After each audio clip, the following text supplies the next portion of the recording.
अस्सलातु वस्सलाम अलैका या रसूल अल्लाह वला आलिका वसहाबिका या हबीब अल्लाह। वैसे तो अब 14 रजब हो गई है। बहरहाल आप सब लोगों को यौम अली भी मुबारक। और ताख़ीर भी कुछ हो गई, शादी के झमेले थे और कुछ लैपटॉप भूल गए हम। वो काफ़ी लोगों के मुझे फ़ोन आ रहे थे, किसी के मैसेजेस आ रहे थे कि आज होना भी है या नहीं होना दुआ सेशन, या क्या हो गया। खैर, तो मेरे से पहले कौन बोल रहा था, या कोई अपना एक्सपीरियंस शेयर कर रहा था, या ऐसे ही बात जारी थी? चले, तो दुआ सेशन तो होता है हफ्ते में एक बार, और दुआएं आप लोग कराते हैं पूरा हफ्ता। अगर आप लोग कराते हैं, आप में से जो भी कराता है या जो कर लेते हैं, आगे बताते हैं या नहीं बताते, लेकिन किसी न किसी सूरत अपने लिए कर रहे होते हैं। लेकिन इसी में जब आपसे कहा जाता है कि आगे दुआ कराएं, वो बाबा जी एक लफ्ज़ बोला करते थे, फ़िक्रा कहा करते थे, काका बाबा,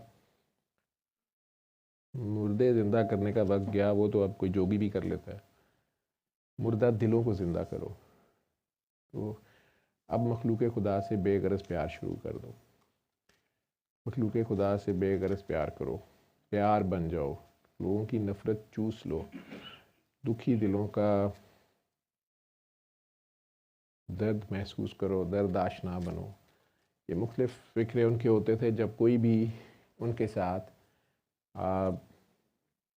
दूसरी तीसरी मुलाकात में बहुत ज़्यादा इल्तफ़ात, प्यार, अक़ीदत, जज्बात शो करने की कोशिश करता था, या ऑटोमेटिकली भी वो जज्बात होते थे। अगर किसी की कोई अमूमी तौर पे कोई उलझन, कोई मुसीबत, किसी बदबख्ती, किसी नहूसत या बीमारी से जान छूटती थी, तो एक इंसान जो बेगर्जी और बेलौसी से एक पैगाम शिफा बता रहा होता था या बताता था और बदले में किसी से पूछता भी नहीं था, तो ऑटोमेटिकली वो ऐसे हसास दिल जो इस बात की कदर को समझते थे, या उन्हें अपना वक्त याद होता था कि यार मैं किस बुरी तरह से फंसा हुआ था और कितनी आसानी से उस बंद गली से निकल आया हूँ जहाँ पे मुझे अब कोई रास्ता नज़र नहीं आ रहा था, उनका आगे से फ़ौरी तौर पे जवाब ये होता था कि अब मखलूक खुदा से बेगरज प्यार शुरू कर दो। कहने को ये एक फ़िक्रा होता था, इंग्लिश ट्रांसलेशन में अनकंडीशनल लव कर लो।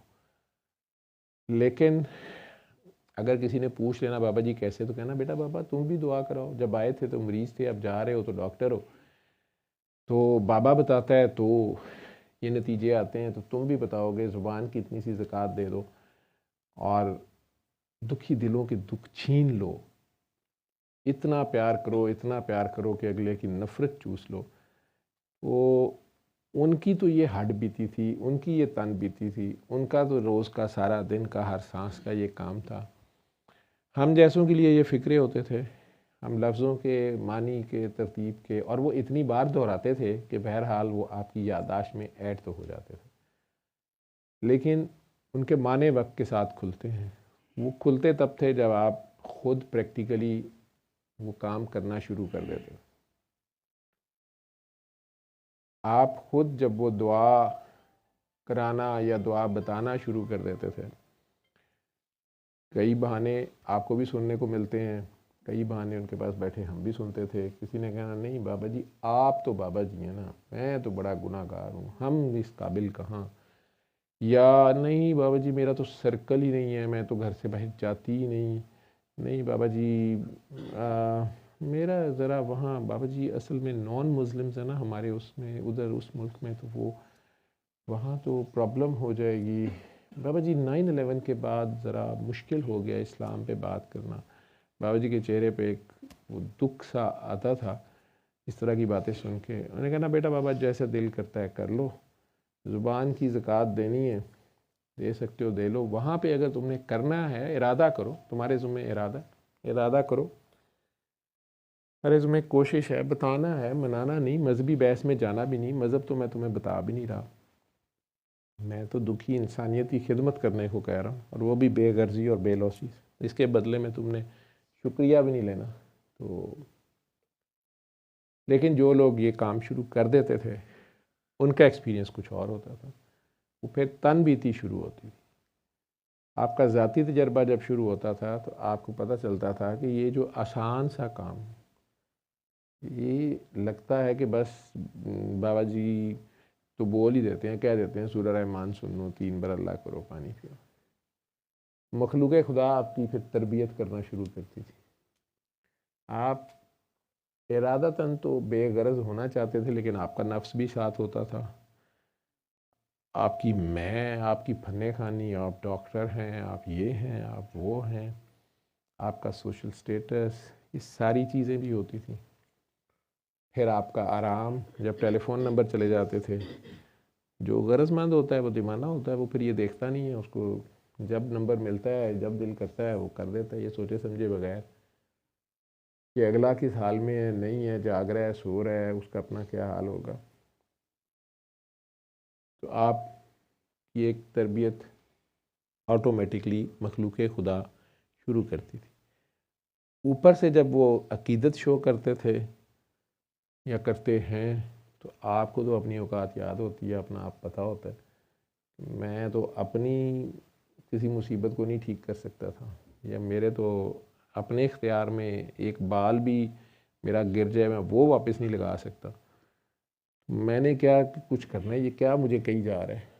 और आप आगे से जब वापस उन्हें अल्लाह का बताते हैं कि नहीं यार अल्लाह रहमान है, तुम अल्लाह के आगे पेश हो या अपने आप के सामने पेश हो, अपने आप को पहचानो, अपने आप से प्यार करो, उसमें भी आगे से जो कुछ भी चलता है वो आप सबको जिसने दुआ कराई है कि दुआ करवाता है या इस मिशन में जिस तरीके से भी लगा हुआ है उसे पता है कि कितने किस्म के एक्सपीरियंसेस होते हैं। फिर उसी दौरान कई बार आपकी अपनी कोई मुसीबत आ जाती है, घर में, आप पे, बच्चों पे, जान पे, माल पे। अब कई बार घर वाले वो टॉन्टिंग वे में कहते हैं तुमने किससे नफ़रत की है, तुमने किसका दिल दुखाया है, नहीं नहीं बच्चा बीमार नहीं है, तुम दोनों खबीस अपने आप को ठीक करो। घर से भी सुनने को मिलता है।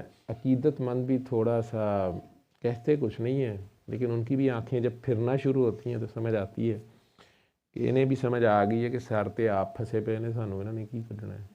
ये भी तरबियत होती है।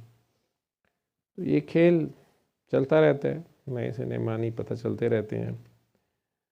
दुनिया ताना दे देती है, आपकी अपनी औलाद तो है नहीं, आप मुझे बता रही हैं कि मैं ये करूं, वो करूं, फलां करूं। कई कुछ सुनने को मिलता है। उसको कितनी खंदा पेशानी से, कितनी बहादुरी से आप सुनते हैं और उसे कहते हैं कि मुझे छोड़ें, मेरी तो हो सकता है अपनी दुआ हो, मैंने कोई रब से अपनी की हुई है। आप तो कह रहे हैं ना कि आपके 3 IVF नाकाम हो गए हैं या आपको डॉक्टरों ने जवाब दे दिए, आप एक हफ़्ता ये करके देख लें। आप मिन्नत तरला कर तो नहीं रहे होते, लेकिन बहरहाल आपको पता ही होता है कि आप जो पहले कभी नाक में मक्खी बैठने नहीं देते थे, किसी की ज़रा सी सुनने पे तैयार नहीं थे, अब वो बाबा जी वाली बात है, बेटा बाबा प्यार बन जाओ, बेटा बाबा प्यार हो ना हो बनने की कोशिश ज़रूर हो रहा होता है। चाहे दिल कर रहा होता है कि कसौंदा मार के देना बत्ती से बत्ती बार कर दे, लेकिन नहीं नहीं आप करें तो सही है का। तो चाहे वो ड्रामे में ही होता है, मजबूरन होता है, लेकिन बहरहाल अल्लाह के ज़िक्र के साथ साथ आप अपने नफ्स को भी किसी ना किसी तरह काबू कर रहे होते हैं। मुर्दा दिलों को ज़िंदा करो, मुर्दा दिलों को ज़िंदा। अब ये मुर्दा दिल, पहले तो दिल मुर्दा होता कैसे और फिर ये ज़िंदा कैसे होगा। हर वो दिल जो अल्लाह को भूल के अल्लाह से दूर गैर अल्लाह में मशगूल हो जाता है, गैर अल्लाह के बुत बना लेता है, जिसमें सबसे बड़ा बुत हमारा अपना बुत होता है, हमारी मैं का बुत होता है। और सबसे ज़्यादा नेक लोगों को मैंने इसमें फंसे देखा है। ये जो नेकी और पारसाई का बुत है ये बड़ा मरवाता है। मैंने तो कभी कोई गलत काम, मैंने कभी शराब पी, ज़ना की, धक्का दिया, मैंने कभी किसी को छेड़ा, मैंने कभी गलत बात नहीं बर्दाश्त की, मैंने कभी की नहीं है तो मैं सुनता भी नहीं हूँ। अब ये जो सारी मैं टैं होती है, ऊपर से जो कागज़ मिल जाते हैं हर साल 2 साल बाद, अब आप डॉक्टर बन गए, आप स्पेशलिस्ट बन गए, आप CSP अफसर हो गए, अब आप फौजी हो गए, आप मेजर हो गए, आप कर्नल हो गए। ये जो फर्रे शर्रे फुल बूटे लगते रहते हैं, ये भी आपको फन्ने खां, बैंक बैलेंस बढ़ता रहता है किसी वजह से, कारोबार में बड़े कारनामे हो जाते हैं आपके, कोई एक दो प्रोजेक्ट बड़े ज़बरदस्त हो जाते हैं। ये सारी चीज़ें भी अंदर ही अंदर कहीं आपकी मैं का बुत जो है उसको मज़ीद स्ट्रॉन्ग करती हैं। कई बार दोस्त है बाप आपसे मशवरे लेने वाले, वो भी आपको मरवाते हैं, या तू बड़ा सियाना है, बंदा वाकई अपने आप को सियाना मान लेता है।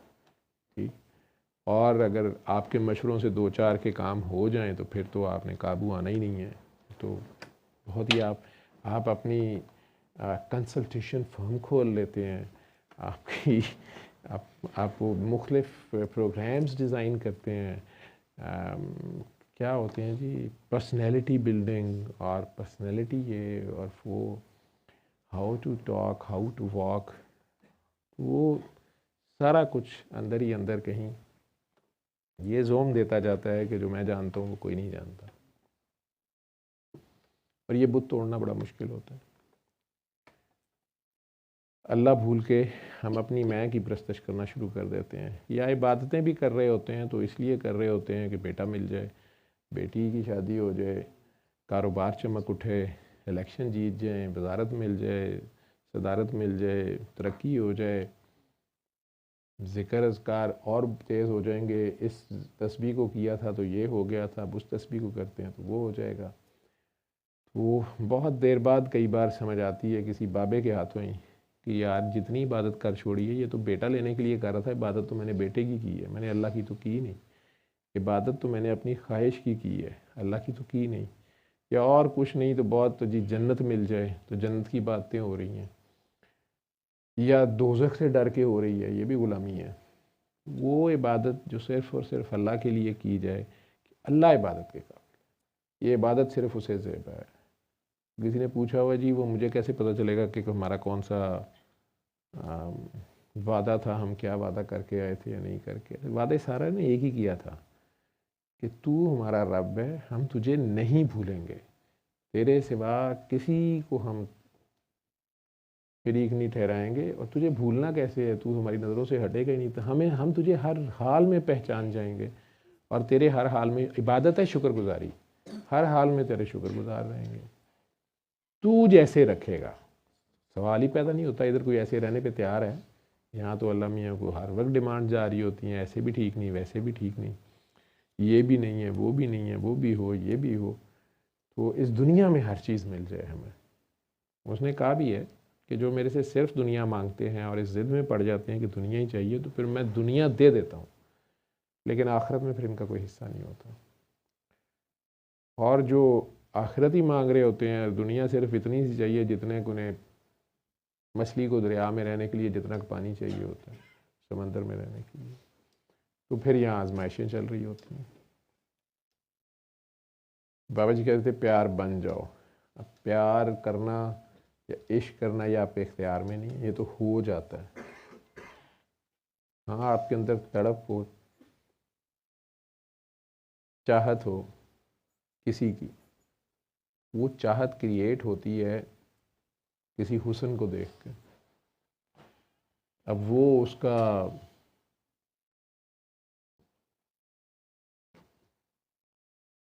हुस्न जो है किस किस फॉर्म में नज़र आता है आपको।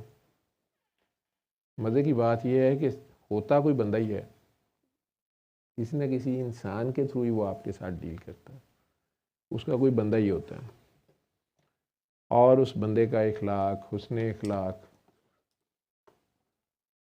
वो आपको इम्प्रेस कर देता है। उसकी बेगर्जी, उसकी बेलौसी, उसकी बेनियाजी। लेकिन ये स्टार्ट होता है हैरत से, यूजली शुरू होता है, जो आपकी अपनी लिमिट होती है, जो आपका अपना कुआं होता है, जिस कुएं के आप मेंढक होते हैं, जो आपके ख्याल में हद होती है, उस हद से आगे अचानक कुछ नज़र आता है तो हैरान होते हैं कि ये क्या है। हैरानी के बाद जुस्तजू होती है कि ये सच है, झूठ है, ये क्या है, ये सही है, ये ऐसे ही है, ये कैसे है। इस जुस्तजू में आहिस्ता आहिस्ता वो प्यार होता जाता है। किसी ने बड़ा प्यारा मुझे सवाल भेजा हुआ था, मेरा फ़ोन नीचे रह गया, वो फ़ोन तस्वीरें बच्चा पार्टी उसमें से ट्रांसफ़र कर रही थी, कहते दे देंगे आपको, जाएँ आप। तो मेरे पास उसी में लिखे हुए थे, तो किसी ने भेजा हुआ था कि इलामा इकबाल का कोई शेर है कि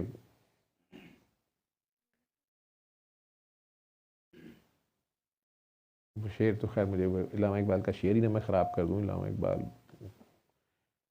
कलंदराना मिजाज के बड़े शायर हैं, लाहौरी कलंदर भी उन्हें कहते हैं, माइंड ही ना कहते हैं आजकल। तो कुछ इस तरह का ही है कि मुकाम बंदगी दे के शान खुदाबंदी ना लूँ।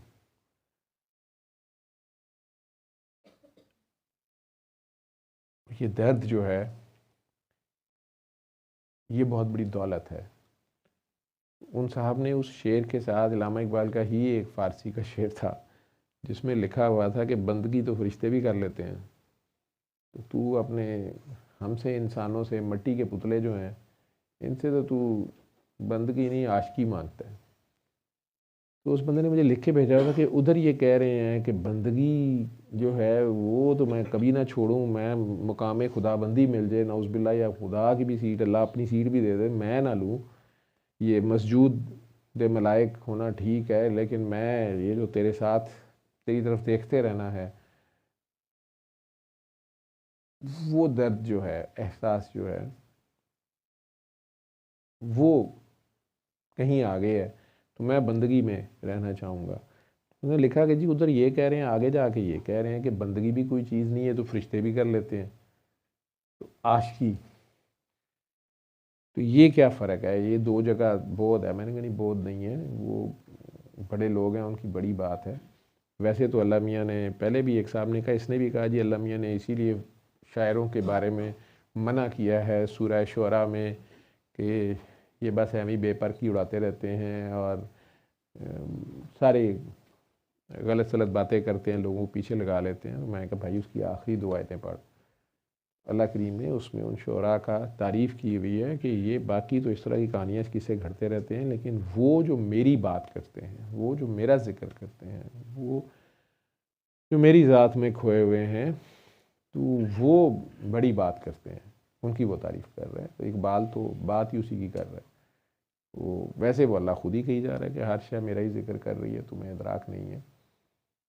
तो सवाल उनका अच्छा था, उन्होंने बड़ी मेहनत की हुई थी कि जनाब उधर बंदगी की बात हो रही है, यहाँ कहता है बंदगी भी कोई नहीं है, आशिकी, तो ये दर्द की बात वहाँ हो रही है। मैंने कहा यार पहले तू दर्द पैदा कर, तुझे बात समझ आ जाएगी।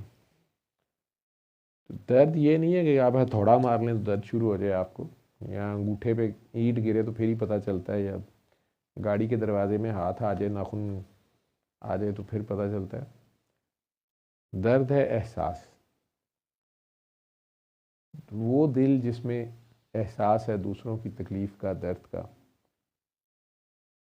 तो दूसरों, सिर्फ अपना ही नहीं दूसरों का भी एहसास करते हैं, दूसरों की ब्रीदिंग स्पेस का भी ख्याल करते हैं। जो अपने लिए पसंद करते हैं वो ही दूसरों के लिए पसंद करते हैं, और जो अपने लिए उन्हें नापसंद होता है वो दूसरों पे भी मुसल्लत नहीं करते।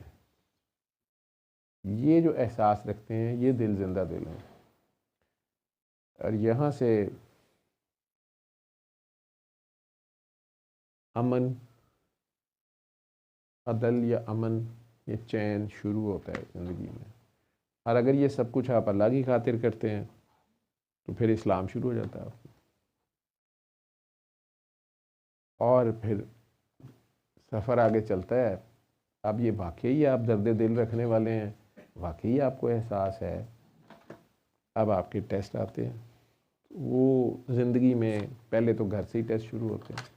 आपके माँ बाप, आपके बहन भाई, बूढ़े माँ बाप, या कमज़ोर बहन भाई कोई, या बीवी बच्चे जो आप पे डिपेंडेंट होते हैं। अपेरेंटली अल्लाह ने कह दिया कि खामन जो है वो ज़िम्मेदारी रखता है, उसकी फजीलत है। आप कमा के तो लाते हैं लेकिन उनको ज़लील करते रहते हैं खिलाते हुए, या जताते रहते हैं, या ये शो करते हैं कि मैं तो बहुत फन्ने खा हूँ, मैं तो लाख रुपया कमा के लाता हूँ, तुम्हें महीने का देता हूँ या 2 लाख देता हूँ, चाहे वो आपको ही पका के देती है, आपके बच्चों की पूरी लगाती है, आपके घर के चलाती है, और तुम करती ही क्या हो? वो सारा दिन जो घर के काम करती है, अगर आप कपड़ों वाली अलहदा रखें, बर्तनों वाली अलहदा रखें, सफाई वाली अलहदा रखें, झाड़ पोंछ और ऊपर के कामों की अलहदा रखें, तो 4 तो मुलाजम या मुलाजमाएँ ये हो गई। फिर वो चारों के चारों इतने ईमानदार हों कि आपके बच्चों को, बीवी को, घर को, आपके माल को, किसी चीज़ को ज़रा सा ख़तरा ना हो, जो कि तकरीबन नामुमकिन ही है। तो वो एक बंदी ये सारा कुछ कर रही होती है, जिसे आप कह देते हैं बड़े आराम से तुम करती ही क्या हो, या मारने को दौड़ रहे होते हैं। जाहिल मर्द कई मैंने देखे, मारने की इजाज़त, जो उस दिन गुफ्तगू चल रही थी लम्स के बच्चे, तो मारने की इजाज़त बार बार मैंने कहा है कि वो मारने की इजाज़त कहाँ पे बात की गई है एक पर्टिकुलर सिचुएशन में, और वो भी मना किया गया है कि आप इतना सख्त ना मार दें कि अगले को, उसको कोई जिस्मानी नुकसान पहुँचा दें, चेहरे को, उसके जिस्म को। ये है कि आपको बाय फोर्स अगर उसको उस बात पे रोकना पड़ जाता है कि वो चीट ही कर रही है या आपसे मिस डील कर रही है या आपकी अमानत है उसमें ख़यानत कर रही है। अदरवाइज़ मैंने देखा कई लोग गाली बड़े आराम से दे देंगे, ये सोचे समझे बगैर। इसलिए मैं कहता हूँ कि सैयद बच्ची हो, उससे शादी है, या बच्ची का नाम इस तरह का है, फ़ातिमा है, आमिना है, खतीजा है, आप उस वक्त देखते नहीं हैं आप क्या कर रहे होते हैं। वो ये सारा कुछ अपनी जगह पे वही बुत बना होता है, मैं कर रहा हूँ, ये कर रहा हूँ, वो कर। असल टेस्ट अब शुरू हो जाता है कि जो आपके डिपेंडेंट हैं आपको वाकई उनका एहसास है। और अल्लाह कहता है अगर तुमने एहसान करके जताना है तो ना करो। तो अपने घर वालों से सारे ही डील करते हैं, कोई बड़ी बात नहीं, आगे से घर वाले भी अकड़ जाते हैं, तुम कौन सा ख़ास कर रहे हो, सारे ही करते हैं। तो आपस में सारे घर एक दूसरे का ख्याल कर रहे हैं। फिर हमसायों की तरफ से चेक आ जाएगा, आप हमसायों के साथ कैसे हमसाए हैं। आपके रिश्तेदार, करीबी अजीज़ रिश्तेदार, आपके दफ्तर में कोलीग्स, सड़क पे आप गाड़ी चला रहे हैं तो आप दूसरे लोग जो ट्रैफिक की आप कितनी वायलेशन कर रहे हैं या कितना ख्याल कर रहे हैं एक दूसरे का, तो फिर ही काम ठीक चलता है। ये सारा करते हुए अगर कहीं आपको अपनी ज़रूरत से ज़्यादा जो है वो किसी हकदार को आप अल्लाह की खातिर देना शुरू कर देते हैं, तो ये एहसान शुरू हो जाता है। ये अदल से एक कदम आगे आ गया। वो 2.5% साल की आप ज़कात देते थे, आप उससे ज़्यादा भी देना शुरू हो गए। और अगर आपको शदीद ज़रूरत है लेकिन आपको किसी दूसरे को तकलीफ़ देख के अपनी तकलीफ़ भूल गई है, आपने अपनी कुर्बानी दे दी, वही चीज़ उसको दे दी कि इसको ज़्यादा ज़रूरत है, खुद सब्र कर लिया, ये कुर्बानी आ गई। आपने पढ़ा है छोटे होते मुसलमानों की, जो मुसलमान ही थे वो, कि जंग के अंदर ज़ख्मी पड़े हुए हैं, जंग तो मुसलमानों ने जीत ली या ख़त्म हो गई, तलवारों के ज़ख्म है, किसी का बाजू कटा हुआ है, किसी के सीने पे चोट है, किसी के पेट पे है, किसी के कंधा कटा हुआ है, खून बह गया हुआ है। ऐसी हालत में जो प्यास होती है, एज ए डॉक्टर भी मैं अंदाज़ा सिर्फ थोड़ा कर सकता हूँ, मैसिव ब्लीड के पेशेंट मैंने देखे हैं। अगर उसी स्पीड पे उन्हें ब्लड या ड्रिप्स ना लग रही हों, जिस तरह ज़ुबान पत्थर की तरह अकड़ी होती है, उनके मुंह नहीं खोलना मुश्किल होता है, हाथ पाँव चलाने को, पानी की, खून की कमी शदीद होती, जान निकल रही होती, उस हालत में कोई पानी का गिलास लेके भागा, अपने किसी प्यारे को पिलाने लगा है, पास से किसी और ज़ख्मी की आवाज़ आई है पानी, मरते हुए ने भी कह दिया नहीं पहले उसको पिलाओ। ये कुर्बानी की उससे बड़ी मिसालें हैं। कुर्बानी दर कुर्बानी है। पहले तो वो अल्लाह की राह में जहाद कर रहे हैं, शहीद हो रहे हैं, जान निकल रही है, उस हाल में दूसरे की प्यास का एहसास है।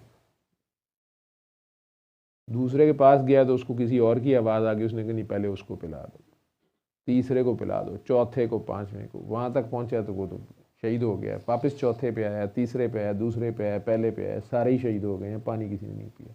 हम में से कितनों का ये ज़र्फ, और वो कोई आपस में बहन भाई नहीं थे, उनमें से एक आध शायद बाप बेटा थे, लेकिन बाकी सारे मुसलमान थे। लेकिन मोमिन अल्लाह इन्हें कहते हैं। प्रैक्टिकल में जान पे भी खेल गए हैं अल्लाह की राह पे। अल्लाह फिर जान, माल, औलाद, मुख्तलिफ मुश्किलात आती भी हैं, उनसे आजमाता भी है। कुछ आपकी अपनी दुआएं होती हैं, आप कोई बहुत बड़े दर्जे मांग रहे होते हैं, या आपकी अपनी ख्याल होते हैं, या दावा कर बैठते हैं मैं तो अल्लाह की बड़ी राह पे हूँ, मैं तो बड़ा नेक, मुझे तो ये चाहिए वो चाहिए, तो फिर टेस्ट आ भी जाते हैं। लेकिन एक ही टेस्ट आए, बंदा कहता है मैं भागा इस टेस्ट से, भाड़ में जाएं ऐसे टेस्ट। मैंने नहीं कभी किसी की बात बर्दाश्त की, मैं इंडिपेंडेंट लाइफ गुजार लूँगा। बड़ा कुछ हो जाता है। लेकिन रब के अपने काम है। मैंने कहा ना कि वो पहले भी वाक़या मैंने आपको सुनाए हुए हैं, किसी ने कहा जो वली अल्लाह, आप अपने किसी मुर्शिद को कहा कि आप कह रहे थे वो फ़लाँ वक्त के वली हैं, तो मैं तो उनके घर या गली गया हूँ तो उनकी तो बीवी बेइज्जती कर देती है या बड़े बुरे हालात हैं उनके घर के, तो कोई उन्हें जानता नहीं। उन्होंने कहा यार वो जो इतनी सख्त ज़ुबान बीवी के साथ गुजारा कर रहा है बगैर शिकायत के बेचारा, तो उससे पूछो क्यों कर रहा है, हुक्म तो है कि छोड़ दो अगर ऐसा पार्टनर है तो। कहा कि यार मैं तो इसलिए इसके साथ गुजारा कर रहा हूँ कि ये किसी और के साथ शादी करेगी उसे भी तकलीफ़ देगी, बाकी कौम को बचाने के लिए मैंने कुर्बानी दे दिया। अल्लाह को उसकी यही अदा पसंद है। चलो ठीक, वाह भी वाह।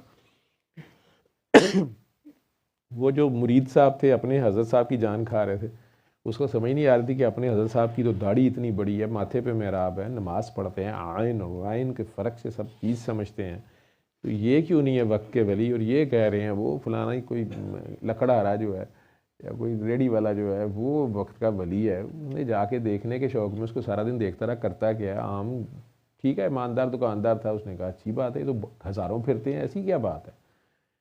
तो नमाज रोज़ा भी जो थोड़ा बहुत उसका देखा होगा, लेकिन आखिर तक घर तक दरवाजे तक छोड़ने गया कि देखूं क्या, अंदर घुसते साथ उसकी बेचारे की मिट्टी पलीत शुरू हो गई। इस आवाज़ से शुरू हुई कि बाहर तक खैर से जो उनकी इज़्ज़त अफजाई हो रही थी वो सारे इल्काबात बाहर तक आ रहे थे। उस औरत को ये भी परवाह नहीं थी कि मोहल्ला क्या सोच रहा होगा, सुन रहा होगा। ये औरत, वो बेचारा परेशान आ रहा गया कि आप कह रहे हैं वो वली अल्लाह, उसकी तो घर वाले इज़्ज़त नहीं करते, तो ये क्या बात है। उस पर फिर ये राज खुला, उनकी अपनी कुर्बानी थी। अल्लाह कई तरीके से किसी की कोई अदा जो उसको पसंद आ जाए, लेकिन ये दर्द दिल पैदा तभी होता है जब आपको खुद दर्द लगता है, जब आप खुद फंसे होते हैं खुदा न खास्ता, आपको कोई आराम से उसमें से निकाल देता है, वो रब की मेहरबानी से हो जाता है, अल्लाह का कोई बंदा ही आपकी कहीं मदद करता है। अब हम में से बहुत से हैं जो बहुत जल्द भूल जाते हैं। कुरान में अल्लाह खुद कह रहा है, कहता है जब ये फंसे होते हैं ना, ये उठते बैठते हर करवट पे मुझे याद कर रहे हैं, हाय अल्लाह, हुई अल्लाह, या अल्लाह कितने रह गए हैं, ये कर रहे होते हैं। इधर इन्हें उसमें से निकालो, ये ऐसे पास से गुजरते हैं जैसे जानते ही नहीं, मतलब निकल गया तो पहचानते ही नहीं। वो रब कह रहा है ये, ठीक। तो अल्लाह तो आके नहीं ज़ाहिरी बात किसी को मिलता या बैठता, वो अल्लाह का कोई बंदा ही होता है। लेकिन जब आप बेगर्जी से ये दुआ कराते हैं, आपको पहले दिन ही कह दिया जाता है कि इसके बदले में शुक्रिया भी ना लेना, बल्कि उम्मीद ही ना रखना, किसी से एक्सपेक्ट ना करना, इंसानों से उम्मीद ना लगाया करो, शुक्रिया की, वाह वाह की, एक्नॉलेजमेंट की, थैंक यू की, हत्ता कि ये भी ना उम्मीद लगाओ कि अब ये मेरे ख़िलाफ़ तो नहीं खड़ा हो जाएगा, या ये बंदा मेरे कम से कम मेरी दुश्मनी नहीं करेगा, या मेरे चलो मेरा दोस्त ही रहेगा। नहीं, वो बंदा भी आपको टीका लगा सकता है, आपने उससे एक्सपेक्ट करना ही नहीं, आपने पीछे मुड़ के देखना ही नहीं। वो मुर्दा दिल तभी ज़िंदा होगा जब वो ये सोचता रह जाएगा कि इस शख्स ने तो मेरे से कुछ मांगा ही नहीं, कुछ कहा ही नहीं, कोई ये कौन है, अल्लाह की खातिर अच्छा निकाला तो मुझे अल्लाह नहीं है, लेकिन अल्लाह का ये बंदा कैसा है। शायद सोचने पे मजबूर हो जाए, उसे खुदा याद आ जाए, तुमको देखा तो ये ख्याल है।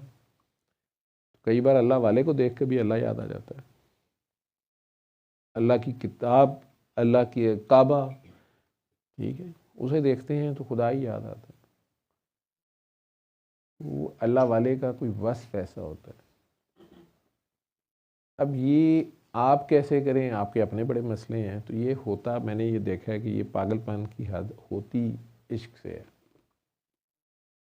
बंदगी तो फरिश्ते भी कर रहे हैं, खुदा के सिवा ना किसी को जानते हैं, ना पहचानते हैं, ना मानते हैं, सजदे कर रहे हैं हर वक्त। इसी मुकाम बंदगी को इकबाल नहीं कह रहा जो उन्होंने मुकाम बंदगी वो वाला कहा, वो नहीं कह रहा। ये मुकाम बंदगी वो है जब रब खुद पूछता है बता तेरी रज़ा क्या है, अब जो तू कहेगा वो होगा। तेरी ज़ुबान, ऐ मेरे बंदे मैं तेरा हाथ हूँ, ज़ुबान हूँ, निगाह हूँ, तुम कहो, तुम सोचोगे तो हो जाएगा। तो ये कुन फयकून की ताकत है। तो कहता नहीं, मैं मुकाम बंदगी दे के शान खुदाबंदी नहीं लूँगा, मैं ऐसे ही ठीक हूँ, मैं तेरा मजबूर, तेरा फ़कीर, मैं ऐसे ही ठीक हूँ। ये मुकाम बंदगी होती। तो ये इश्क के सिवा नहीं है। ये आशिक और माशूक इश्क हो जाए सही एक बार तो कहते हैं कड़ाके निकाल देता है। मैंने कुछ आशिक देखे हैं, मजाजी के भी देखे हैं, हकीका भी देखा है, उसे कोई और चीज़ का कोई परवाह नहीं होती, उसका अपना बस फोकस अपने माशूक पे होता है। अब इश्क में वो मुकाम आता है कि आशिक माशूक की जो कह लें मैं और तू का जो झगड़ा है वो ख़त्म हो जाता है। एक कुर्सी होती है म्यूज़िकल चेयर की तरह, माशूक साहब फटाफट बैठ जाते हैं पहले, बल्कि आशिक साहब खुद बैठाते हैं, क्योंकि उन्हें कोई अदाब भाती है। हुस्न कहीं बेबाक होता है, कोई झलक दिखलाता है तो आशिक साहब पे बिजली गिरती है। अब आशिक साहब पे बिजली गिरती है तो उसके बाद आह करे या जो मर्ज़ी करे, वो हुस्न तो परवाह नहीं करता। अब वो चक्कर काटता है उसी के गिर्द। परवाना जो है उसने तो शमा की झलक जो देख ली है तो वो तो उसी में जाके खाक होना चाहता है। और आखिर एक दिन हो जाता है, मैं और तू का झगड़ा ख़त्म हो जाता है, वो दुई तो ख़त्म हो जाती है। लेकिन ये फनाफिल मुर्शद या फनाफिल माशूक जो है, इसके बाद है बका बिल मुर्शद या बका बिल्ला। तो वो रब की मर्ज़ी है फिर कि वो आपको फिर एक शान, आप वो नारे नमरूद से गुजर तो जाते हैं, लोग कहते हैं ये ज़िंदा गुजर गए, वो जो ज़िंदगी वो देता है उसमें अब वो अपने यार को कहते हैं कि मैं तेरा हाथ हूँ, मैं तेरी निगाह हूँ, मैं तेरी ज़ुबान हूँ। वहाँ जाके कहना कि नहीं सरकार मैं ग़ुलाम ही ठीक हूँ। ये याद किसको रहता होगा, अल्लाह ही जाने, बातें हैं ये जिन पे गुजरी होगी वो जानते होंगे, या इकबाल जैसे जानते होंगे। उनके मुंह से बरकता है, मेरे या आप जैसे तो इसको जज ही करते रहेंगे और परेशान ही होते रहेंगे और सोचते ही रहेंगे। लेकिन इसका जो सबसे आसान और ईज़ी और शॉर्टकट हल मुझे नज़र आता है, जिनको ये शौक़ है वो मखलूक खुदा की खिदमत नहीं है, वो मखलूक में से होकर गुजरते। वो खुदा सामने तो आता नहीं कि अपनी टांगें दबवाए, पाँव जूते उठवाए, आपसे कोई खिदमतें करवाए, नखरे दिखाए। उसका कोई ना कोई बंदा होता है जो उसी का बंदा होता है। अब वो बंदा आपको जिस रास्ते पे चलाता है, जैसे हमें बाबा जी मिल गए, बाबा जी ने कह दिया यार अब तुम दुआएं कराओ, दर्द आशनाई करो। दर्द आशनाई तभी होगी जब आप उस दर्द से गुजरे होंगे। जिसका हाथ दरवाजे में कभी आया होता है वो दूसरे का आते देख के चीख पड़ता है, उसकी तो आह निकल जाती है, क्योंकि वो दर्द सेम उसने भुगता होता है। दूसरे जो हैं वो हंस रहे होते हैं या वीडियो बना रहे होते हैं या टॉन्ट कर रहे होते हैं या कह रहे थे तुम्हें नज़र नहीं आ रहा था, तुमसे आराम से नहीं बंद होता, देखा नहीं था तुमने। लेकिन वो कहते ना जिस तेनू एक लग गए थे तू जाने, वो अगर लगती है तो फिर पता चलता है। तो बहरहाल वो बेसिकली इश्क है जिसमें फिर सिवाय माशूक के कुछ नज़र नहीं आता। मैंने अपने पेज पे एक 3-4 मिनट का क्लिप था उनका, ऑपरा विनफ्री का शायद कोई आर्टिकल था, शेयर किया था, जिसमें लिखा था कि अगले 10 सालों में मुझे लगता है कि इस्लाम तब्दील हो जाएगा। अपनी तरफ से उसने प्रोडिक्शन की है, कैलकुलेशंस की हैं कि ये जो नई पौध है ये पुराने फ्रॉड इसके ऊपर नहीं चलेंगे। लेकिन मैंने उसकी छोटी सी करेक्शन की थी कि इस्लाम नहीं चेंज होगा, इस्लाम तो जो है वही है, हाँ मुसलमान तब्दील हो जाएंगे। लेकिन फसादी जो है वो जान छोड़ ही नहीं रहे। ओपरा को मुसलमानों का तो पड़ा हुआ है, लेकिन जो अपने घर के बदमाश हैं, कोई जाके वेनेजुएला का सदर उठा के ला रहा है, कोई जाके ईरान वालों को धमकियां लगा रहा है, कोई जाके गल्फ़ वालों की लड़ाइयाँ कराता फिर रहा है, उनका कोई पता नहीं है क्या करना है क्या नहीं करना। इस्लाम है ही आपके आपस के दरमियान रहने का और इखलाकियात का नाम है। बेहतरीन इखलाक जो है वो इस्लाम है, उस पर अमल करना। वो सिर्फ एक दूसरे को सुनाने के लिए नहीं है, एक दूसरे के हकूक़ और अपने फ़राइज़ को ईमानदारी से बचा लाना। जो मेरे ज़ुम्मे फ़राइज़ हैं, चाहे वो मेरे बीवी बच्चों के लिए हैं, मेरे दफ्तर में हैं, मेरे मरीज़ों के हैं, मैंने कहा ना सड़क के ऊपर बाकी ट्रैफिक वालों के हैं, मेरे हमसायों के हैं, वो मैं अपने फ़राइज़ ईमानदारी से अंजाम दूँ और जो हकूक़ मेरे हैं वो मेरे वक्त पे मुझे मिल जाएं, जो मेरे साथ मेरी मेरी ड्यू बनते हैं बाकियों के लिए। एक दूसरे के हकूक़ व फ़राइज़ जो हैं ईमानदारी से अगर वो चलते जाएं तो यही इस्लाम है। इसी में सलामती है, इसमें झगड़ा होता नहीं है। आपको भी पता है कि नहीं होता। झगड़ा होता ही वहाँ है जहाँ पे वर्कशॉप वाला पैसे ले लेता है, गाड़ी सही ठीक नहीं करता, या आप ठीक करा के उसे पैसे कम देते हैं, या फल वाले से पिछले दिनों आपको पता है कि किसी बेचारे से 2 दर्जन केले लेने वाले से दुकान पे झगड़ा हुआ है, तो वो 2 भाइयों को मार दिया आपस में, लड़ के लोगों ने बलों से या कुछ जो भी, फसाद हो गया। यही नाइंसाफ़ियाँ हम अपनी ज़िंदगियों में करते हैं, इल्ज़ाम अल्लाह को देते रहते हैं और हम फंस गए होते हैं। कई बार हमारी अपनी बेवकूफ़ियों से हम फंसे होते हैं, कई बार किसी की आह ने पकड़ा होता है, कई बार हमारी ज़्यादा नेकी और पारसाई जो है उसके नतीजे में हम फंसे होते हैं। अल्लाह ताला की तरफ से सज़ा, अज़ाब तो वैसे ही नबी करीम सल्लल्लाहु अलैहि वसल्लम ने जो दुआ मांगी, रब करीम ने उनकी दुआ की हया रखी, तो उनकी नस्ल या उनकी आल जो है, जो उनके रास्ते पे हैं, वो आज तक कुर्बानियाँ देते आते हैं। तो ये उम्मत जो है सो कॉल्ड ये अज़ाब इलाही से बची हुई है। लेकिन जो मकाफ़ात अमल हैं, जो शामत अमाल हैं, जो हमारे अपना किया धरा है, उससे हम सब एक दूसरे को फंसाई रखते हैं, फंसे रहते हैं, माफ़ करने पे भी तैयार नहीं होते। हालांकि नबी करीम सल्लल्लाहु अलैहि वसल्लम की मैंने हदीस भी शेयर की थी कि तुम ज़मीन वालों पे रहम करो, आसमान वाला रहमान तुम्हारे पे मेहरबान रहेगा। इकबाल ने कहा, कहो करो मेहरबानी तुम अहले ज़मीन पे, खुदा मेहरबान होगा अर्शे बनी पे। ये मेरे नबी का वादा है, उनका वादा झूठा नहीं हो सकता। एक छोटा सा फार्मूला आप लोगों को बताया कि उस रहमान के आगे पेश हो, प्यार से पेश हो जाए। जिस तरह बच्चा माँ के चक्कर काटता है कि नहीं हर चीज़ मुझे आपसे ही चाहिए। मैं अभी एक बच्चे छोटे को देख रहा था, अभी शादी से आ रहा हूँ, तो वो फूफी की गोदी चढ़ा हुआ था। अब दुल्हन वो तो बनी हुई थी, वलीमे पे अगले घर गए हुए थे, तो उसकी ज़िद थी कि नहीं ये मेरी फूफी है। छोटा बच्चा वो जाके ऊपर जाके गोदी में चढ़ा हुआ है, फूफो प्यार भी कर रही है। तो दुल्हा मियाँ ने उसे कहा कि आ यार मेरी को, तो उसके सासू को गुस्सा चढ़ रहा था कि ये फूफी ले आया मेरी। छोटा बच्चा जो होता है उसके लिए माँ तो सारी दौलत होती है।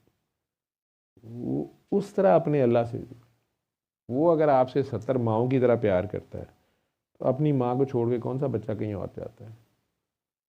आप उसके बच्चे तो नहीं हैं, लेकिन बच्चों की तरह प्यार तो कर सकते हैं। बच्चों का प्यार, दुआ भी बच्चों की तरह कहा गया ना, मांगो।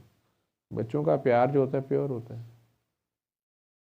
फोकस्ड होता है, वेल डायरेक्टेड होता बेवकूफ़ों वाला है। अब वो मामा से लड़ी जा रहा है, नहीं मुझे ट्रक चाहिए, मामा बेचारी कहाँ से ट्रक ला के दे, लेकिन वो रोई जा रहा है, लड़ी जा रहा है, अभी बकरा ला के दो, अभी ये करके दो। लेकिन दुआ तो होती है ना उसकी, उसको अपनी माँ से होता है कि नहीं ये कर सकती है सारा कुछ, और या उसको समझ नहीं आ रही होती कि ये जो स्त्री खुद कर रही है मुझे क्यों नहीं पकड़ा रही, रोई जा रहा है, रोई जा रहा है, रोई जा रहा है, लेकिन माँ नहीं भी पकड़ाती। लेकिन ये तो नहीं है घर से निकाल देती है। रब ताला भी हमारे साथ प्यार से चलता रहता है। मैं कहता हूँ उसका ज़र्फ़ है, उसकी शान है, उसकी मेहरबानी है। बहरहाल मैं तो लंबी चौड़ी बात कर दी हूँ, बीच में ही शेर व शायरी भी अल्लामा इकबाल की बीच में रह गई। जॉन एलिया साहब के भी कुछ शेर थे और अहमद नदीम कासमी के, वो अब फ़ोन आएगा तो तुम सुना देंगे। जो लोग जल्दी दुआ करना चाहते हैं या बैठे होते हैं दूसरे मुल्कों में कि सर दुआ ही करा दिया करें जल्दी, तो दुआ पहले कर लेते हैं। आंखें बंद करके अपने अल्लाह के रूबरू पेश हों जो नए लोग हैं वो सिर्फ हाथ खड़ा कर दें, मैं बाद में आप लोगों से 1 to 1 भी बात कर लूँगा। मर्द हजरात में कुछ नए लोग नज़र आ रहे हैं चेहरे, 1 2 3 4 5, अच्छा जी। और इधर आप दोनों हैं, आप हैं, और भी कोई नए हैं? जो पहली, आप दोनों तो हो गई, और भी कोई इधर नया बैठा है, पहली दूसरी बार आया हो? नहीं, बाकी सारे पुराने ही हैं। चले, आंखें बंद करके दुआ का तरीका ये है कि अपने अल्लाह के आगे पेश हो। ये एक पैगाम शिफा है। मज़हब आपका मैं पूछता नहीं होता, जो भी मज़हब है वही ठीक है आप जहाँ पे हैं। ये कोई मजहबी इबादत नहीं है, एक तरीका इलाज है। तो अपने अल्लाह के रूबरू पेश हों जो आपसे शदीद प्यार करता है। वो है आपके पास जो मैंने सेंड किया था?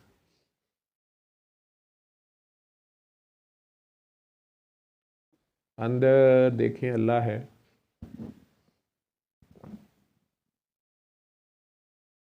आंखें बंद करके अपने दिल में, अपनी सांसों में, अपने लू लू में अगर आप महसूस करना चाहें तो आंखें बंद करके सिर्फ़ और सिर्फ अपने अल्लाह के रूबरू ख़ुद को पेश करें कि आप हैं और अल्लाह है। 1-2 मिनट ध्यान इधर उधर जाता है, आप सब भूल के सिर्फ अपने आगे ही पेश हो जाएं। मान लें कि अल्लाह आपको देख रहा है, जितना वो आपके करीब है कुछ और नहीं है उतना करीब। आपकी सांसों में है, आपके कपड़ों से ज़्यादा करीब, आपके दिल की धड़कनों में, सांसों के आने जाने में, लू लू में है। सिर्फ उसको महसूस करें। एक एहसास, एक दर्द का नाम है अल्लाह। वो इंतहाई बेगर्जी और शान बेनियाजी से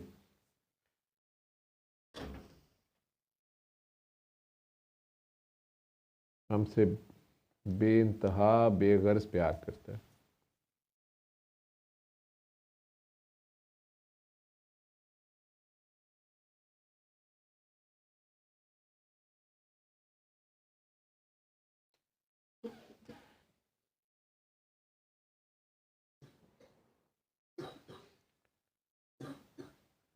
अंदर दिल की सांसों, दिल की धड़कनों की तरफ ध्यान कर लें।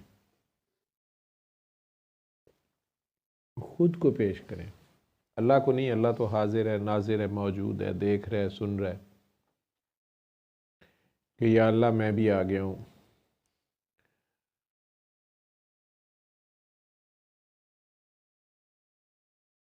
ऐसे ही गंदे मंदे अपने गुनाह, अपनी गलतियाँ, अपने कोताहियाँ सब कुछ लेके उसके रूबरू पेश हो जाएं। वो बड़े से बड़े गुनाह जिन पे उसने पर्दे डाले हुए हैं, सोच के भी खुद में शर्म आ जाती है, दिल डर जाता है कि शुक्र है किसी ने देखा नहीं, उसने पर्दा रखा हुआ है। वो सब लेके उसके रूबरू हाजिर रहें। वो हाजिर है, नाजिर है, मौजूद है, देख रहा है, सुन रहा है।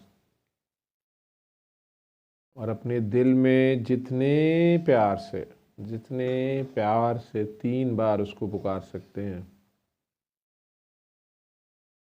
जितनी ही गुनाहगारी से, अपने लिए, एक दूसरे के लिए, मेरे लिए, इस मुल्क के लिए, सब के लिए जो दुआ आपने करनी है, आज बिल्कुल एक बच्चे की तरह उसकी गोदी चढ़ जाएं या उसके गले लग जाएं। प्यार से 3 बार उसको पुकारें, अल्लाह अल्लाह अल्लाह।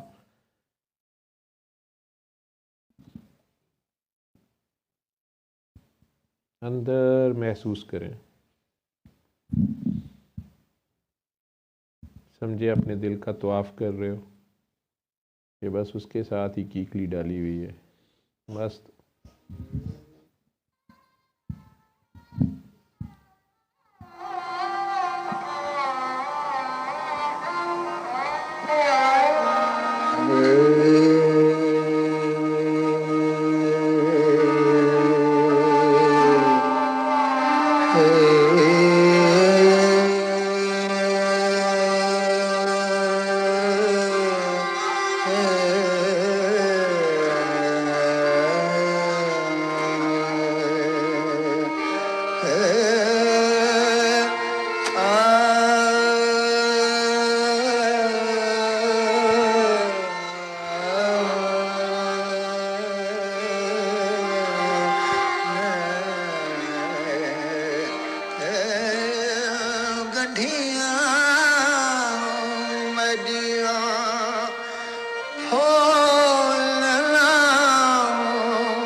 चटक रखियां अते पागियां चीड़ियां गंढियां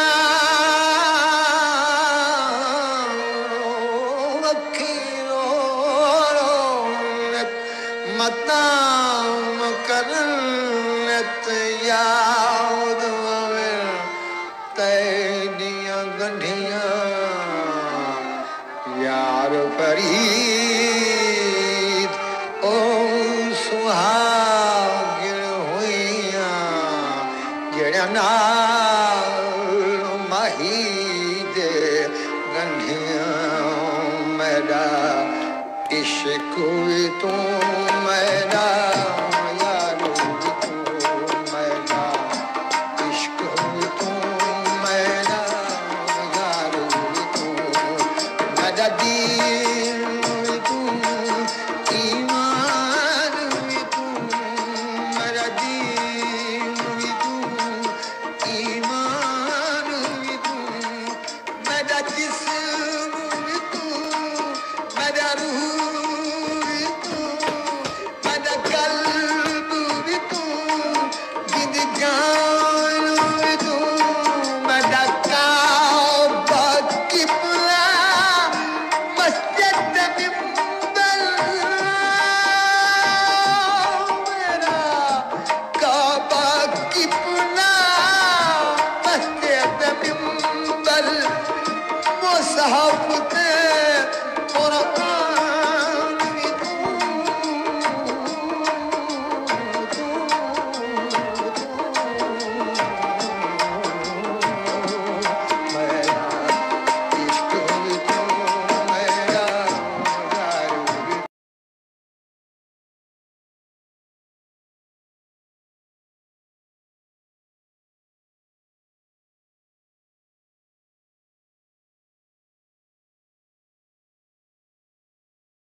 मैडम मुर्शिद हादी पीर तरीकत शेख हकायक जानवी तूं मैडा आस उम्मीद ते खटियां वटियां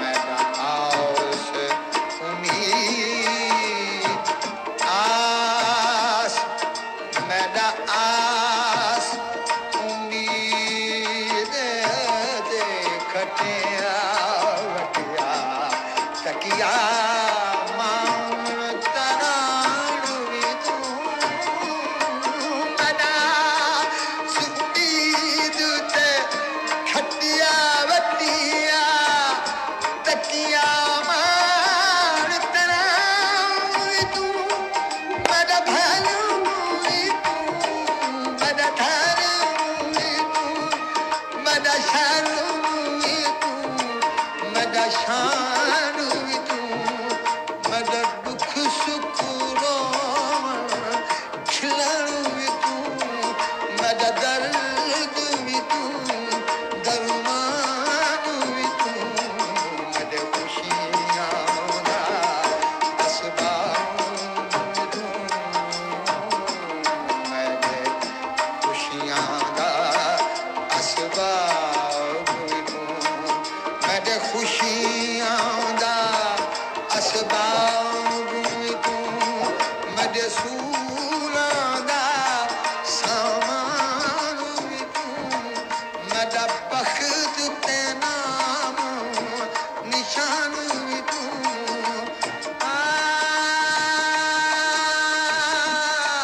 मैडा हुस्न ते भाग सुहाग भी तूं मैडा बख्त ते नाम निशान भी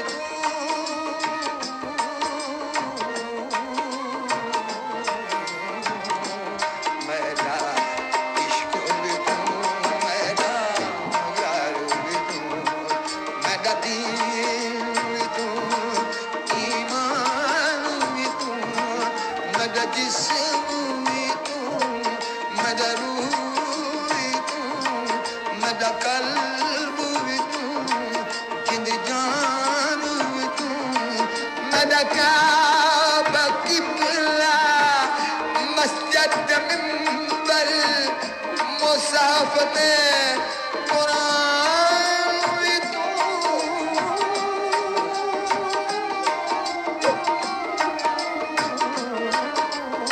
मैडा इश्क भी तूं मैडा यार भी तूं इश्क भी तूं मैडा यार भी तूं मैडा दीन भी तूं ईमान भी तूं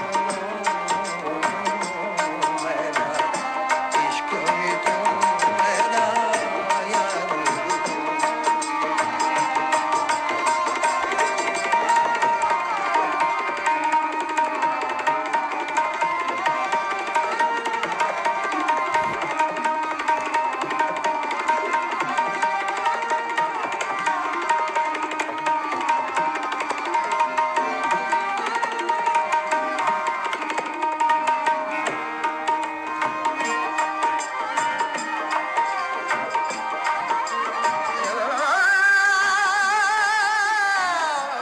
मैडा देखण भालन मैडा देखण भालन जाजन तूजन देखण भालन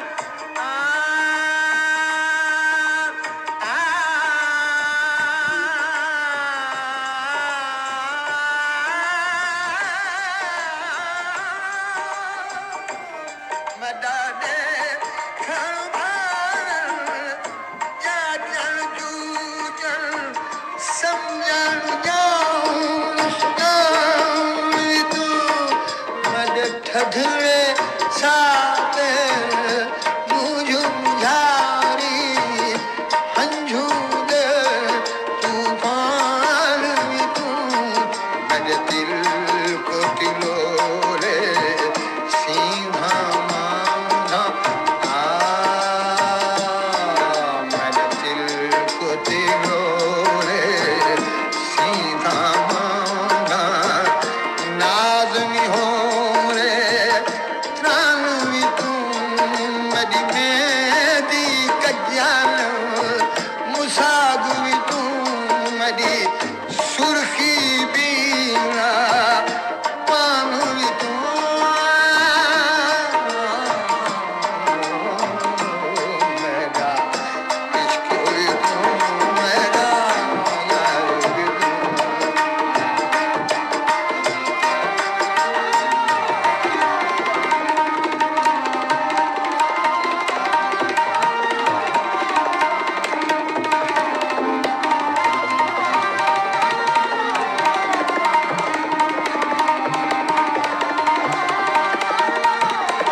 जगिरिया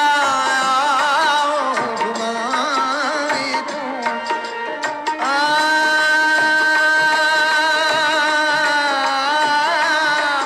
बदअव्वल आखिर अंदर बाहर जाहिर से पिनहान भी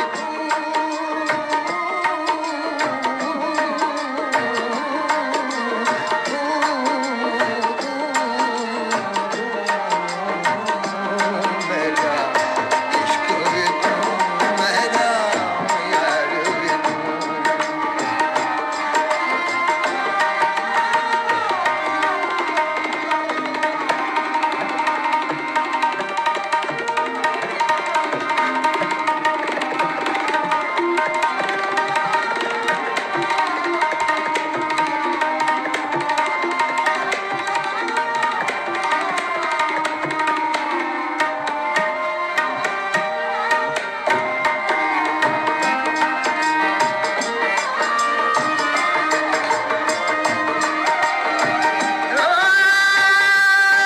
मेरा अव्वल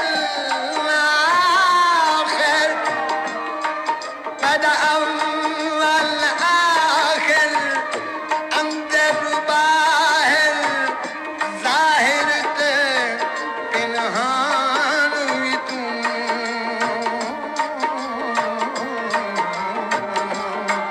मेरा बादल बरखा खिमना गाया बादल बरखा खिमना गाया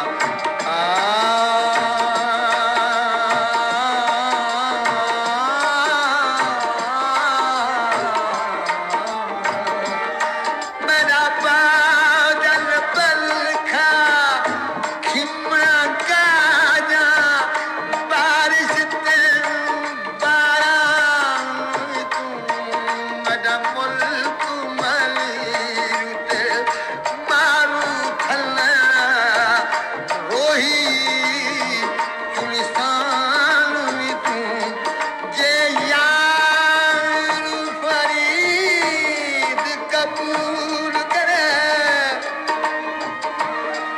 जे यार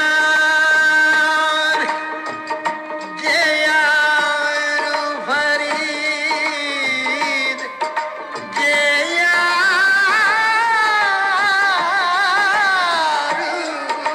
फरीद जे यार फरीद कबूल करे सरकार भी तू सुल्तान भी तू न तक कहते दे कम कर अहकारियतना ला शैला इम्कान भी तू मेरा इश्क भी तू मेरा यार भी तू मेरा इश्क भी तू मेरा यार भी तू आंखें खोल लें।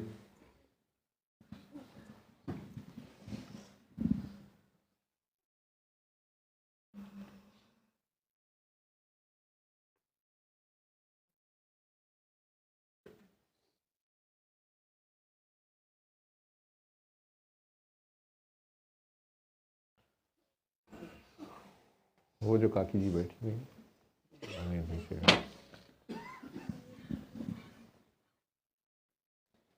आंखें खोल लें काकी जी, आंखें खोल लें। ये सोफे पे बैठी हुई हैं जी। काकी जी अपना तारुफ करें। अर्शिया नकवी नाम है मेरा, अर्शिया नकवी, सोबिया की बहन। सोबिया की बहन है आप तो पिछली बार शायद आई थी जी, मैं लास्ट 2 वीक्स से आ रही हूँ। जी। छुट्टियाँ हुई हैं ना, तो नेक्स्ट वीक नहीं होंगी। अभी आज दुआ में क्या महसूस किया? बहुत डिफरेंट सा एक्सपीरियंस था। इससे पहले मुझे कभी ऐसा एक्सपीरियंस नहीं हुआ। I was so very well connected this time. I'm one of them जो कि अपना जो लूज़ नहीं करती होती मैं कभी भी, धमाल नहीं पड़ती मुझे। आज मुझे धमाल फील हुई है। अपना जो आई ऑलवेज वंडर के कैसे लोग होते हैं जिनको पड़ती है, तो ऑटोमेटिकली होती है। ये मुझे खुद से नहीं पता चला, पहले इल्यूजन सा था। जब शुरू हुआ आपने जो लगाया था सॉन्ग, बट पर्पल ऑरा था सारा, everywhere it was all purple, और धुआं था और कुछ भी क्लियर नहीं था।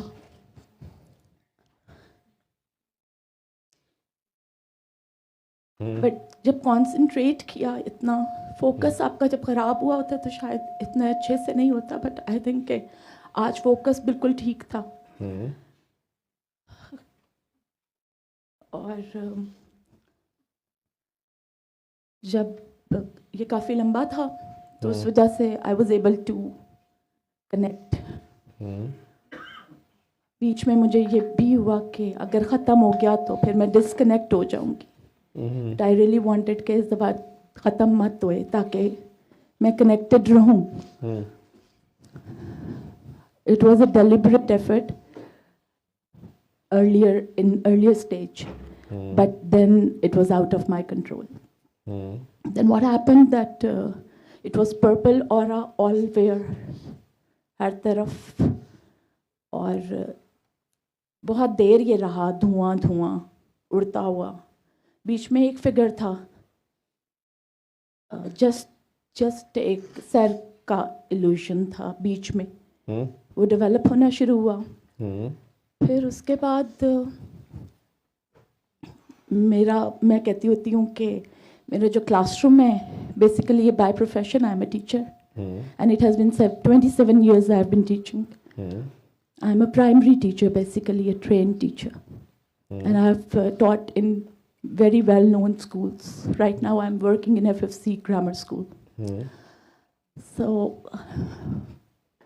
अभी लास्ट मंथ मेरे प्रिंसिपल आए थे मेरे क्लासरूम में लेसन ऑब्जर्वेशन के लिए, तो he was very happy and he gave me my feedback.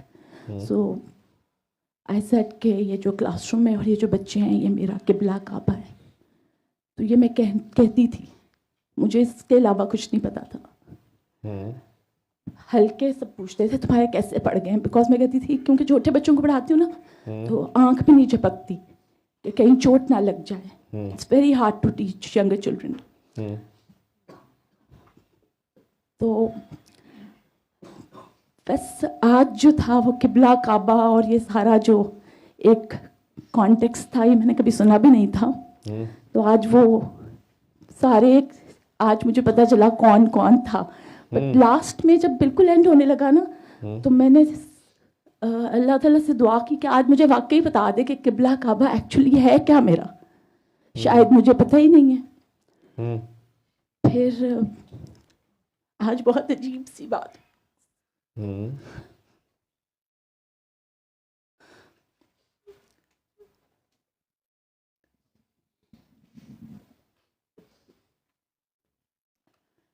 पहले बारी बारी सब जिनको मैं समझती थी कि वो हैं किबला काबा मेरा, उनमें सारे आले रसूल के जो हैं deliberately I guess I would rather say कि आए। बट फिर मुझे काबे की जो शक है वो नजर आई, और वो मैंने उसको टूटा हुआ आज देखा है, और उसमें एंटर होता देखा, और फिर उसमें से बाहर निकलता हुआ देखा। और फिर जो है काबे के गिर्द धमाल लगी है, और अली हक मेरे मुंह से खुद ब खुद निकला है। और म्यूजिक की बीट जो है वो जब कम होनी शुरू हुई है, तो जैसे मुझे किसी ने कहा होता है कि जल्दी से अपने चक्कर कंप्लीट कर लो, तो वो मैंने आपको बताया मुझे धमाल पड़ती नहीं है, तो आई वाज स्टिल इनकॉन्शियस।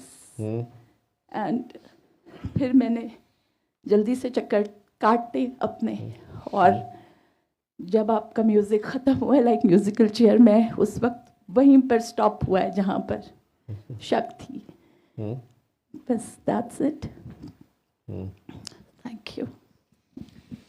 आपके साथ जो बैठी तो क्या था उस दुआ में? बस दिल तड़प रहा था, हम्म समझ नहीं आ रही थी क्या हो रहा है मुझे। शायद खुदा के साथ एक कनेक्शन जुड़ा था हम्म और बस मैं अपने आप में नहीं थी।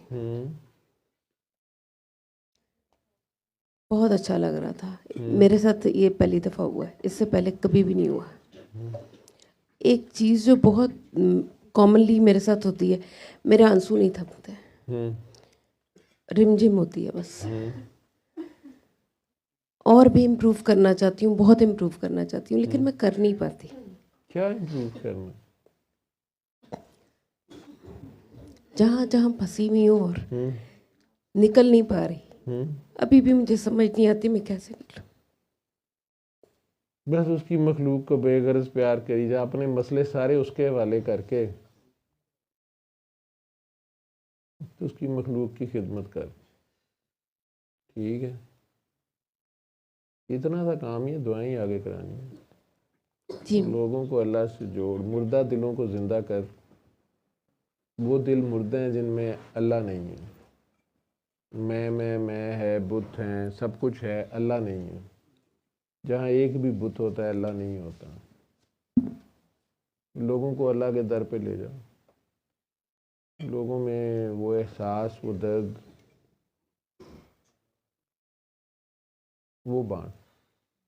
ठीक है ना? तो खुद ही इम्प्रूव करती जाएगी। ये दुनिया ऐसी धुलाई करती है, सारे मैल कुचैल निकाल देती है।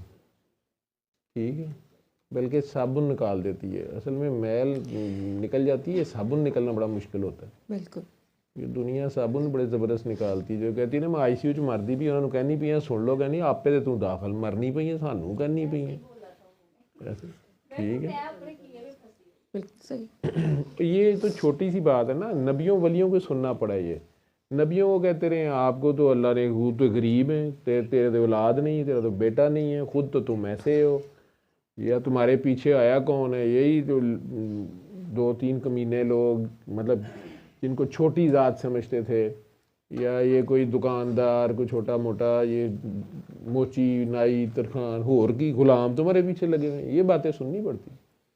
वो उनका भला कर रहे हैं, वो उन्हें खैर दे रहे हैं, जन्नत की राह पे बुला रहे हैं, अल्लाह बांट रहे हैं। आगे से इंसान ऐसा बदबख्त है कि वो अपने आप को पता नहीं क्या समझ रहा होता है, और जो उसकी भलाई कर रहा होता है उसी के साथ में। लेकिन अगर आप में वो ज़र्फ़ आ जाए कि जैसे आप ताइफ में खड़े हैं सरकार के पीछे और अगले पत्थर मार रहे हैं और आप फिर भी दुआ दे रहे हैं, दुआ बनते जा रहे हैं उस अल्लाह की खातिर, लोगों की खातिर नहीं, अल्लाह की खातिर, उसकी मखलूक का भला करते जाते हैं। वो आपकी एक उंगली से जहाँ चांद 2 टोटे हो सकता हो, एक मुट्ठी से हनैन का पूरा कबीला या लश्कर जो है वो भाग सकता हो, तो वहाँ जिब्राईल आके कह रहा हो कि सरकार हुक्म फरमाए, और वहाँ बंदा कह रहा हो नहीं नहीं, रहम करम फजल बरकत, ये तो बड़े प्यारे हैं। तो ये ज़र्फ़ आता जाए तो ये मसले शसले छोटे रह जाते हैं। मेरी ज़िंदगी, मैंने आपको कहा, मेरी माँ ने और मेरी बहन है, ये बड़ी बैठी हुई है, ये बड़ी है, तो इन्होंने, वैसे ये गुस्सा करती हैं बात बताने पे, इनको देखने में छोटी नज़र आती हैं, तो कहती तू रहन दिया कर, तेनू की लगे। ठीक है, तो मैं अपनी बर्थडे बता बैठा, मेरी ये है, वो लड़ाई इसने मेरे से डाली है, उस दिन से बुलाती नहीं मुझे। तो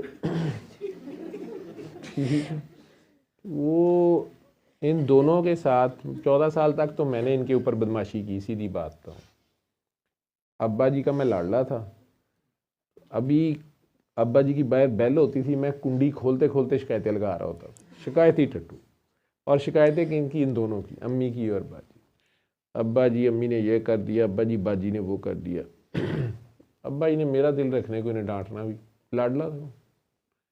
लेकिन 14 साल का था, अब्बू की डेथ हुई। आखिरी साल में जब वो बीमार थे, हॉस्पिटल सारा, तो मुझे नज़र आ रहा था कि हुकूमत जा रही है, लेकिन एक आस उम्मीद थी कि नहीं नहीं।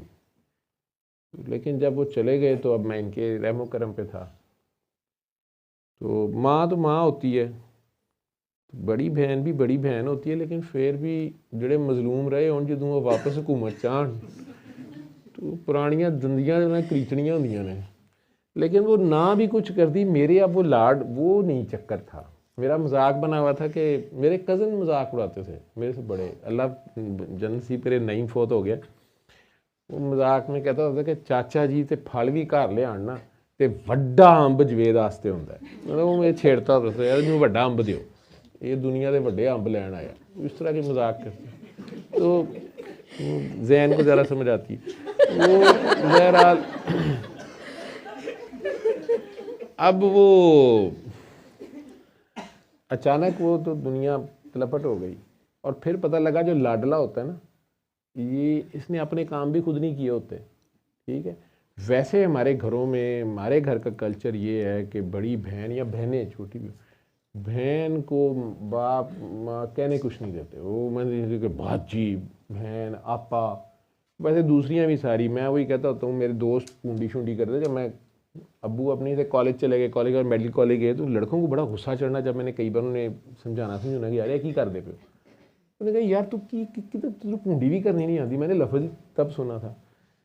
तो मैं अब्बा जी 9-10 साल स्कूल जब हम जाते थे, रिक्शे में जाना, बाजी ने भी साथ होना। आगे सुबह सुबह सर्दियाँ मुझे याद आती हैं, अब तो सर्दी पड़ती ही नहीं है, बहुत बुरे हालात होते थे। सुबह 7 बजे जब जाना, हाथ ग्लव्स टोपियाँ, बुरा हाल, यख बुरा। उसी में आगे टांगा जा रहा है, वैन जा रहा है, तो अब्बा जी ने हम जैसे जो बच्चे, छोटा रो रहा है, ज़्यादा छोटे वाला रो रहा है कि नहीं जाना, पहली वाला मैं कहना वो देखो बाजियाँ भी जा रही हैं, स्कूल का आ रही हैं, कॉलेज जा रही हैं। तो पूरा लाहौर बाजियाँ ही सी साड़ियाँ, ठीक है। यही पता होता सारी बाजियाँ ही होती हैं। आप सही कह रही हैं, बीवी एक ही होती है, बाकी सारियाँ बाजियाँ होंदियां ने, ये बंदा समझे थे, या धियाँ होंदियां ने या भैनां होंदियां ने। वो हमारी वो बाजियाँ ही थी सारे के, ये ऐसी। तो बाजी के लिए ये था, वो खुद डांटते थे, जो मर्जी करते थे। लेकिन हमें, मैं एक बार इसको एम ही थोड़ा सा उनके सामने, मैंने नई नई ठिब्बी देनी सीखी थी, तो ये गुजरी, मैंने टांग आगे कर दी, उन्होंने देख ली, ये गिर गई। ओए होए होए, वो मुझे मार पड़ी। फिर मुझे पता चला कि जुलाइयाँ दियाँ मशकरियाँ माँ भैन ना, छोटे से थे, चौथी पाँचवीं में। ओए होए, वो बार बार, कभी मुझे उस दिन पहली बार अपना राजपूत होना बुरा लगा। मैं कहा जुलाए ही होंगे, मारते ना पैंते। पता नहीं क्या, कोई पता नहीं जुलाया क्या होता है क्या नहीं। बहुत जो मुहावरे थे, साथ फेंटी इधर पड़ती होती थी। वैसे तो उनकी वो डांट से ही पेशाब खता हो जाता था, लेकिन जो एक आध यहाँ पड़ती थी, बहुत बुरी पड़ती थी। उसके अलावा लाड थे। अब सही बात है कि मुझे ये, मैं आज भी अभी तैयार हो रहा था इस वलीमे के लिए, तो शर्ट मुझे बच्चों में से किसी ने कहा, इनके भी बेटे सारे आज उधर लड़के उधर हमारी तरफ तैयार हो रहे थे, पता नहीं क्या इनके, फिर वो टाइयों शाइयों की लड़ाइयाँ हैं मेरी से। तो मामू ये बांध दो, मामू बांध। तो मुझे हंसी आ रही थी, बाजी पास खड़ी हो तो हासा निकल जाना है कि अल्लाह दी शान है, इनू कहते थे। तो मुझे ये शर्ट टक इन करना बाजी ने सिखाई हुई है, ठीक। और बड़ी एक खपती होती थी, बड़ा ऐसे गुस्सा चढ़ना कि क्या तुम नहीं है, इसको ऐसे करो, ऐसे करो, ऐसे करो। मुझे फ़र्क नहीं समझ आता था कि ये थोड़ी सी बाहर को अब वापस निकालनी है, ऐसे करना है, वैसे करना है। वो ये सारी चीज़ें इन्होंने, मैं मैट्रिक कर चुका था, गवर्नमेंट कॉलेज की बात कर रहा हूँ मैं, और भी किसी चीज़ का पता नहीं। इन दोनों से पूछना, वो अब्बा जी वाली याशियाँ तो नहीं रही, लेकिन इन दोनों ने फिर, ये भाई छोटे जो थे, ये हालांकि छोटे थे, पता नहीं क्यों इन्होंने मुझे कभी कोई काम, मैं वाकई मतलब आज भी ये शादीशुदी, मैं मेहमानों की तरह इस सारी शादी में था, मेरा कोई काम शाम नहीं था। तो ये सारे कर रहे होते हैं अपना, पता नहीं। तो लेकिन जब तक जिम्मेदारियाँ आपके ऊपर ना पड़े, तो बाबा जी ने, मेरा ख्याल इसलिए सारे कहते हैं घर में बाबा ही नहीं हो, आपको कह दो। मैं कहना वेखे ही फारग बिल है, गप्पा मारन का इन्हू शौक है। तो अभी अम्मी ने रास्ते में गाड़ी में मेरे शॉट लगा दिया। मानू की शादी हुई है ना, बाजी की बेटी की, तो वो अब वापसी पे वलीमे से आए, तो अब वो अम्मी ने, ज़ाहिर बात है दादी नानी है, तो वो एमी बात याद करके बहाने से अब उसे रोना शुरू हो गई, थोड़ा अपनी एक्सप्लेनेशन देना शुरू हो गई। नहीं मैं तो स्टेज पे इस वास्ते गई सा, मैं उधर सदका लान गई। वो तो कहती सी, किसी ने कहा ना कि आपने फिर रुला दिया, उसका मेकअप ख़राब हो जाता है बच्चियों का, या पता नहीं। ਕਹਿੰਦੇ ਐਵੇਂ ਰੋਣ ਤੇ ਉਹ ਤੇ ਇੰਨੀ ਸਾਬਰ ਹੈ ਉਹ, ਲੇਕਿਨ ਇਹ ਸੀ ਕਿ ਕਹਿੰਦੀ ਸੀ ਲੇਕਿਨ ਉਹ ਆਪੇ ਹੀ ਰੋਈ ਜਾਂਦੀ ਸੀ। ਹੁਣ ਵੀ ਕਿਹਾ मैं तो क्या अच्छा अल्लाह हाफिज़, तो वो फिर रो पई। अब मैं चुप करके गाड़ी चला रहा था तो वो जब रोना शुरू कर दे उनका बीपी हाई हो जाता है। मैं क्या मैं टॉपिक चेंज करूँ, ये ना हो मुझे मसला पड़े, दुआ सेशन पहले लेट हो रहा है। मैं टॉपिक चेंज करने की कोशिश की लेकिन वो उधर ही फोकस थी। तो कहती हैं कि बीच में मैं इमरान भी गाड़ी में था, मैं क्या इमरान को इन्वॉल्व करता हूँ। इमरान भी अम्मी को डिस्ट्रैक्ट कर लेता है, छेड़ लेता है, इसकी ज़रा और तरह की उनके साथ।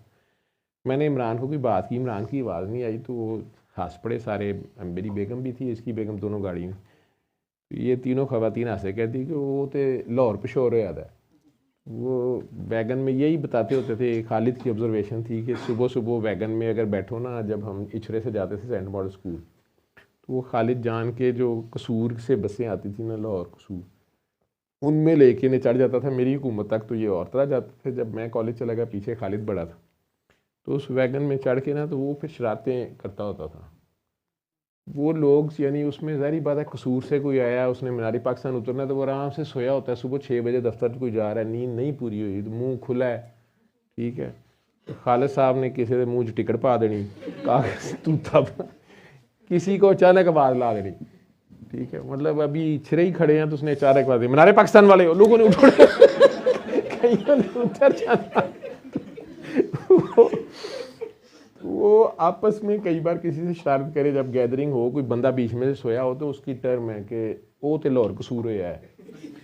तो वो सारे हंस के मुझे कहते हैं कि वो तो लाहौर कसूर होया है, इमरान कहीं सोया हुआ था। इतना ज़ोर से भी ऐसे तो वो मैमूना बड़े प्यार से कहती, बिल्कुल बेबियों की तरह सोता है ना वो, मैं ना कुछ क्यूट है ना, कहीं भी सो जाता है। तो मैं कहा चलो टॉपिक चेंज होया, तो माँ जी उधर लाए, यही तो मैं कहनी पी हाँ। इमरान दी बाजी ने गुड़ती दवाई ना ईमान नू, तो इस वास्ते एडी साबर है, कितने भी सौ जाती है, ठीक है। वो फिर ईमान पे बात आ गई, तो कहती हैं वो याद नहीं है, वो तो छोटे सोफे पे ही वो कंबल लिया हुआ गुच्छू होकर भी सो जाती है। तो वो तो उसको नींद की भी बड़ी पक्की, वो भी इमरान की तरह। मैं कहा यार ईमान से हट ही नहीं रहे, तो वो ना साथ रोई जाए, नहीं वो तो नींद दी वो भी इमरान तरह पक्की है, वो विच ही सो जाती सी, उन्होंने नहीं तुहाडे हवायातियां दा हुंदा कुछ भी, उन्हें जो नींद पूरी करनी, वो भी ईमान उन्हें याद आ रही। मैंने हंस के कहा वो खालिद की बेटी छोटी है आयत, बड़ी शरारती, मैं कहते हैं गुड़ती का बड़ा असर होंगे। मैं क्या माँ जी असी नहीं डॉक्टर मानते, आयत नूं भी तो मैं गुड़ती दी है, तो उन्होंने तो कोई असर नहीं है ने, लै ओदी ते लोलो नहीं बंद होंदी तेरे।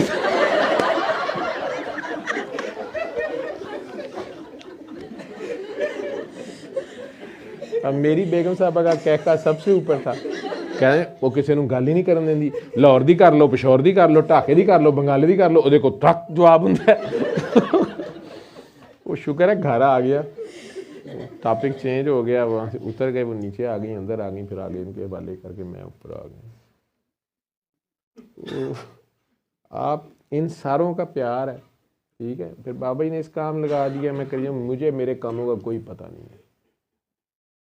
आजकल मदीना मुनव्वरा गया था, एक बात पे फंसा हुआ हूँ, ज़ाती कोई बात अगर मैं ज़ात समझूँ तो मेरी कोई है, वो फंसा हुआ हूँ।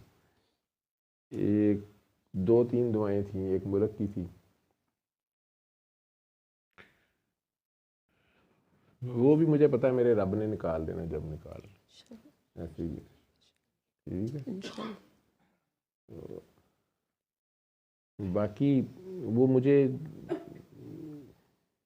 उसकी शान है या मेरी औकात का उसको पता है, ठीक है। हड हराम है, उसे पता नहीं कुछ नहीं करना, वो खुद ही करता है जो कुछ करते हैं, हो जाएगा सब कुछ, ठीक है। आप हाँ वो प्ले कर दो, ठीक है। फ़ोन आ गया तो बीच में उसको सुन लेंगे।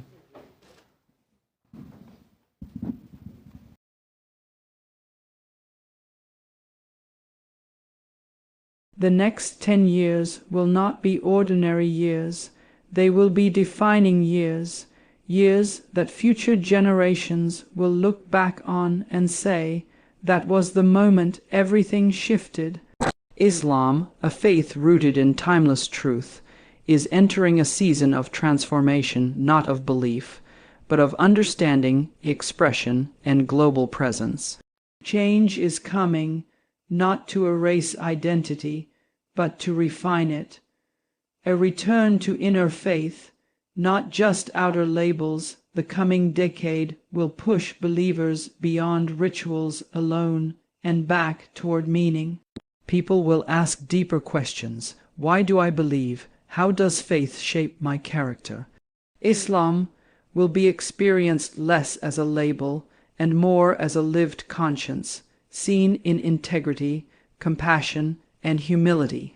The focus will shift from being seen as religious to being truly rooted in faith. The rise of educated, conscious Muslim voices. Knowledge will no longer be optional. Muslims across the world will reclaim scholarship, critical thinking, and dialogue. Young voices, especially women, will rise educated, confident, and grounded in both faith and reason.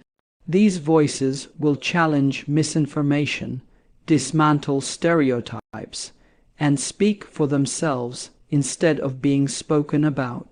Technology will redefine how Islam is learned, and shared mosques will no longer be the only classrooms. Phones, screens, and digital platforms will become modern minbars. Access to authentic knowledge will expand, but so will responsibility. The next 10 years will demand discernment, knowing the difference between wisdom and noise, between guidance and ego-driven messaging. A stronger focus on justice, not judgment. Islam's moral compass will increasingly align with action. Poverty, mental health, climate responsibility, and human dignity will move to the center of conversations. The faith will be recognized not by who it excludes, but by who it protects. Mercy will speak louder than condemnation. Unity without uniformity. Differences will not disappear, but maturity will grow. The future of Islam will not be one voice, one culture, or one interpretation. It will be a global conversation rooted in respect. Diversity within the Ummah will be understood as strength, not threat. A new generation redefining what it means to be Muslim. The next generation will not inherit Islam passively. They will live it intentionally. They will integrate faith with careers, creativity, leadership, and service. They will prove that devotion and modern life are not opposites. They will show the world that faith can be deeply spiritual and fully present in today's reality.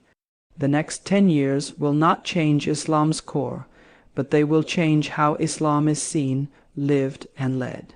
And the question is not whether change is coming. The real question is, will we be conscious participants in that change, or silent observers of it? Because the future of faith has never been written by time alone.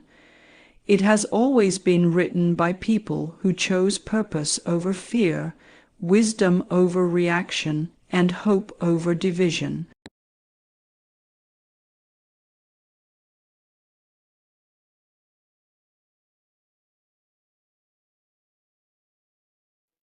तो आपको जब वो उन्होंने ये कहा कि ये गैर महरम औरतें बैठी हुई हैं नंगे सर, और ये तो खैर नज़र नहीं आता कि टांगे भी पकड़ी हुई हैं, बाजू भी पकड़े हुए हैं डॉक्टर साहब के, या पाँव दबा रही हैं।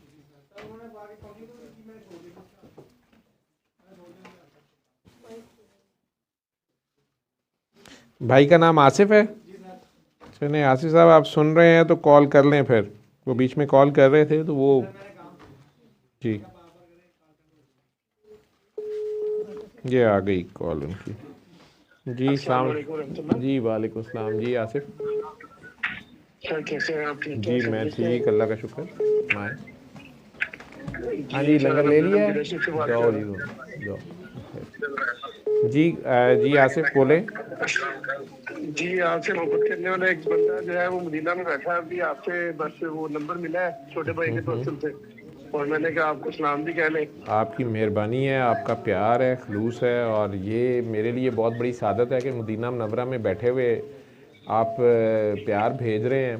तो सरकार को पूरे मुल्क की तरफ से सलाम कहें, सलूट मारें, पूरे मुल्क के लिए वालेकुम अस्सलाम लेने की कोशिश करें। कहते हैं ना, उठ गई एक नज़र तो जितने खाली हैं सब जाम भर जाएंगे। तो सरकार से इस मुल्क को माफ़ी लेके दें, सरकार से बस चमड़ जो होना ना। सर जब हम उम्र पे गए हुए थे बहुत कोशिश की थी हमने कि आपसे मुलाकात हो जाए भाई की। मैं और आपकी तरफ से और पूरे मुल्क की तरफ से, पूरे मुसलमानों की तरफ से सलाम हर जुम्मे मुबारक को जाके पेश करता हूँ और वहाँ पे हाजिरी होती है हर जुम्मा को। और बस मेरी यही कि हमेशा जिंदगी में ख्वाहिश थी कि मैं मदीना न छोड़ूं, और अल्लाह ने मेरी ये ख्वाहिश पूरी की हुई आज तक माशाल्लाह। 10 साल हो गए मुझे मदीना शरीफ में, और बाकी इंशाल्लाह ताला। और आपकी तरफ जब से मैं आपको देख रहा हूँ ना, उस दिन से मैं आज तक जो है ना सरकार की बारगाह में जब भी पेश होता हूँ तो आपकी तरफ से और तमाम चाहने वालों की तरफ से सलामत करता हूँ और दुआएं भी करता हूँ। माशाल्लाह माशाल्लाह माशाल्लाह। बस आप ये काम करते रहे, हमारे लिए दुआ करते रहे वहाँ पे पूरे मुल्क के लिए। बस इंशाल्लाह की जरूर ये बिल्कुल जारी रहेगा, और इंशाल्लाह जब आप आए तो आपने लाजमी मुझे मौका देना मिलेगा। अच्छा, मैं ये तो बस जैसे उनकी मर्जी होगी। असल में जब वहाँ आ जाऊँ फिर मुझे कुछ नहीं याद होता, फिर कोई बात पकड़ ले तो पकड़ ले। वो मैं तो उनके होता हूँ तो मुझे कुछ और नहीं याद रहता नहीं। जी बिल्कुल ऐसी है। मैं जब आप इस दफा आए हैं तो मैं तकरीबन कोई 8 से 10 दफा सर्दी क्या कहते हैं आपके पीछे पीछे भागा हूं, लेकिन मुझे आपसे मुलाकात नहीं हो सकी। अच्छा, पता नहीं आपने ये देख लिया था मस्जिद में? जी मुझे काशिफ ने बताया था कि पहुंच गए, तो फिर मैं मतलब जो आप कनेक्ट होते थे तो मैं फिर क्या कहते हैं मतलब वहां पहुंचने की कोशिश करता था कि भी वहां पहुंच जाऊं, आपसे मुलाकात हो सके। बस वो सरकार की मर्जी, जब तक मुलाकात नहीं थी, आज फोन पे मुलाकात थी।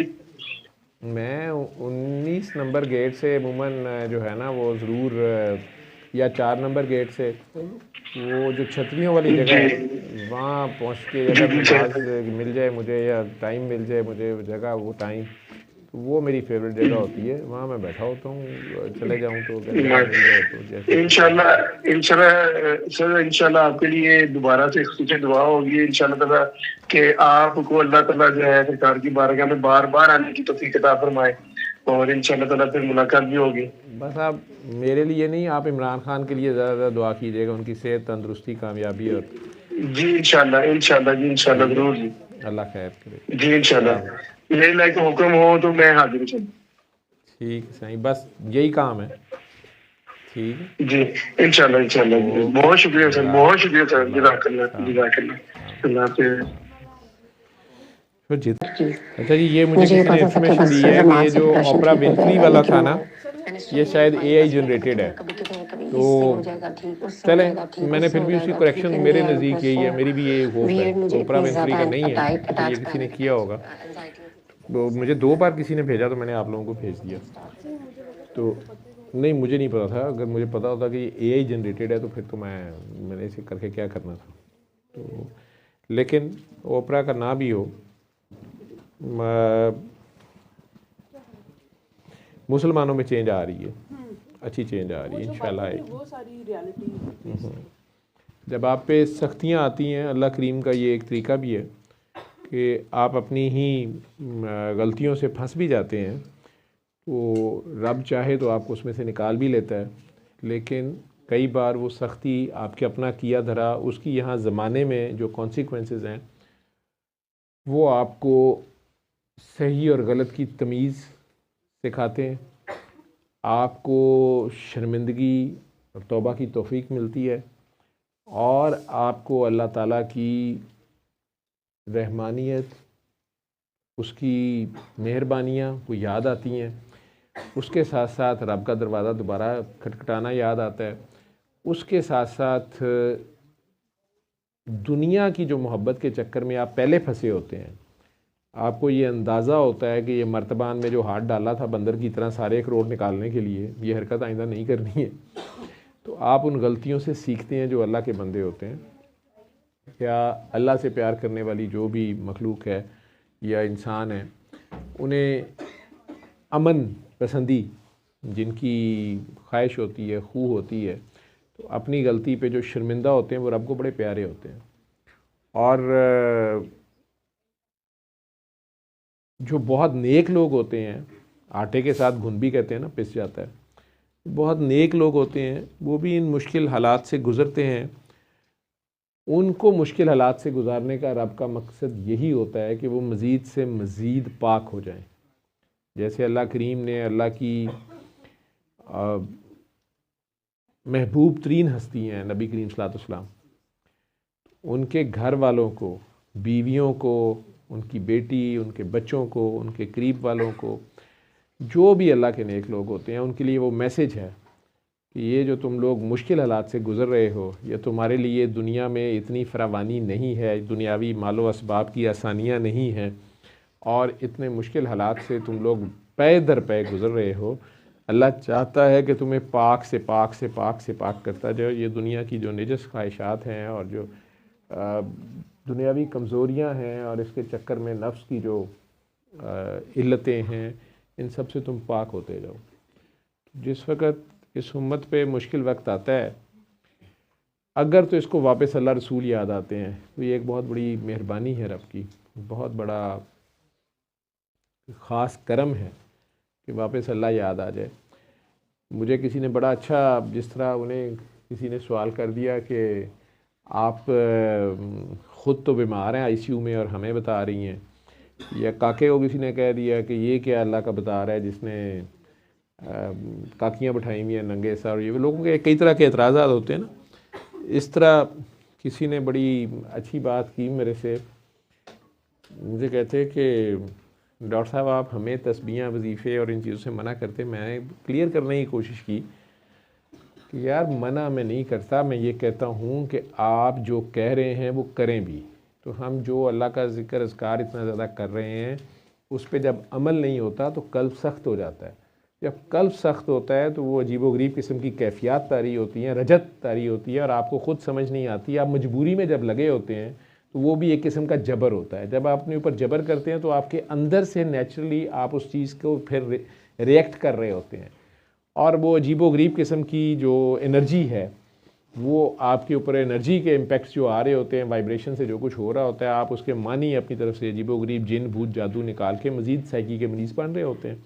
मैं इसलिए कहता हूँ, कहता है डॉक्टर साहब मैं आपकी सारी बात मानता हूँ, मैं नहीं आपसे एक्सप्लेनेशन मांग रहा, मैं कुछ और बात करने लगा हूँ। मैं थोड़ा सा शर्मिंदा भी हो गया कि मैं जल्दी इसको शुरू हो गया, तो मैं बात सुन लेता, पता नहीं क्या कहने लगा। तो उन्होंने बड़ा मासूमाना सा सवाल किया। उन्होंने कहा कि तुसी सानू तस्बीहां वजीफे ते ना सारियां तू मना कर दिओ, ठीक है, तो फिर तुसी आपे भी एक फार्मूला कहते हो 7 दिन सूरत रहमान सुन लो, तो बताते तो फिर आप भी यही हैं।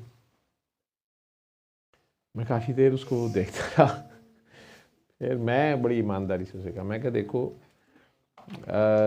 कहीं से तो मैंने शुरू कराना है ना, ठीक है, तो ये एक नूरानी कायदा है। जैसे आप कुरान शरीफ कुरान करीम किसी बच्चे को पढ़ने डालते हैं तो पहले दिन से उसको नूरानी कायदे से या 30वें पारे से या आसान आयतों से या अलिफ बा पा ता से शुरू कराते हैं, तो कहीं से तो शुरू कराना है। तो ये प्राइमरी जमात का सबक है, उसमें हम इसीलिए कहते हैं 2 बार इसे करें, इसको खेल ना बना लें, इसे नौज़बिल्ला मंत्र ना समझ लें कि अल्लाह ज़रूर ही इसके साथ मजबूर हो जाएगा, लेकिन ये उसको पुकारने का, उसके रूबरू पेश होने का, हजूरी का एक तरीका है, ये हम बता रहे हैं। उसके बाद हम साथ ही प्रैक्टिकल पे लगा देते हैं। हम ये कहते हैं कि खुद ही ना आप लगे रहें, आप ज़्यादा से ज़्यादा लोगों को आगे भी बताएं। जिस तरह कंवल सारों को लंगर बांटी जा रही है, हमें दे ही नहीं रही, तो मैंने तो ब्रेक इसलिए की थी कि बीच में लंगर कर लें, सारे ही कर लें, खा लें, ठीक है। नहीं आ जाता है मुझे, तू एक्स्ट्रा रख। तो पता नहीं उनकी तसल्ली हुई कि नहीं हुई। मुझे कहता है कि अच्छा फिर इसका मतलब है कि आप मानते तो नहीं है, लेकिन घेर घूर के आप भी तो मौलवी पुन ही कर रहे हैं। मैं कहा यार मौलवी होना कोई गुनाह नहीं है, कोई गाली नहीं है। मौलवी तो आलम को कहते हैं, इल्म वाला, इल्म से है मौलवी, आलिम। तो मौलाना बहुत बड़ी सीट होती है, वो तो आपको गोरा ख़राब कर गया और उसने जान के इस तरह के मौलवी, इस तरह के पीर, इस तरह के बाबे छोड़े या स्पॉन्सर किए, वो इस्लाम का पूरा जो खानकाई निज़ाम था उसके ऊपर डाउट्स आना शुरू हो गए। आम पब्लिक जो है वो इन सब को मिक्स कर गई। मौलवी होना भी एक किस्म का मजाक की बात हो गई या एक तंजिया बात हो गई है मौलवी। हालांकि बहुत बड़ा दर्जा है ये मौलाना का, और ये स्पेशल स्टेटस होता था अंग्रेज़ों से पहले। हर बंदा मौलवी नहीं होता था, मौलवी एक टाइटल था। उन्होंने जान के आपको डिग्रेड करना था। आज भी हम जिस शादी हाल में थे तो वहाँ एक साहब थे 7 फुट के, उन्हें ऊपर उन्होंने कोई बल्कि 7.5 का होगा, मेरा हाथ उसके पेट तक आया, मैं उसको कुछ इनाम दे रहा था, तो उसके ऊपर उन्होंने कोई 1 फुट का उसको कुल्ला, और उसके ऊपर उन्होंने LED लाइट्स लगाई हुई थी।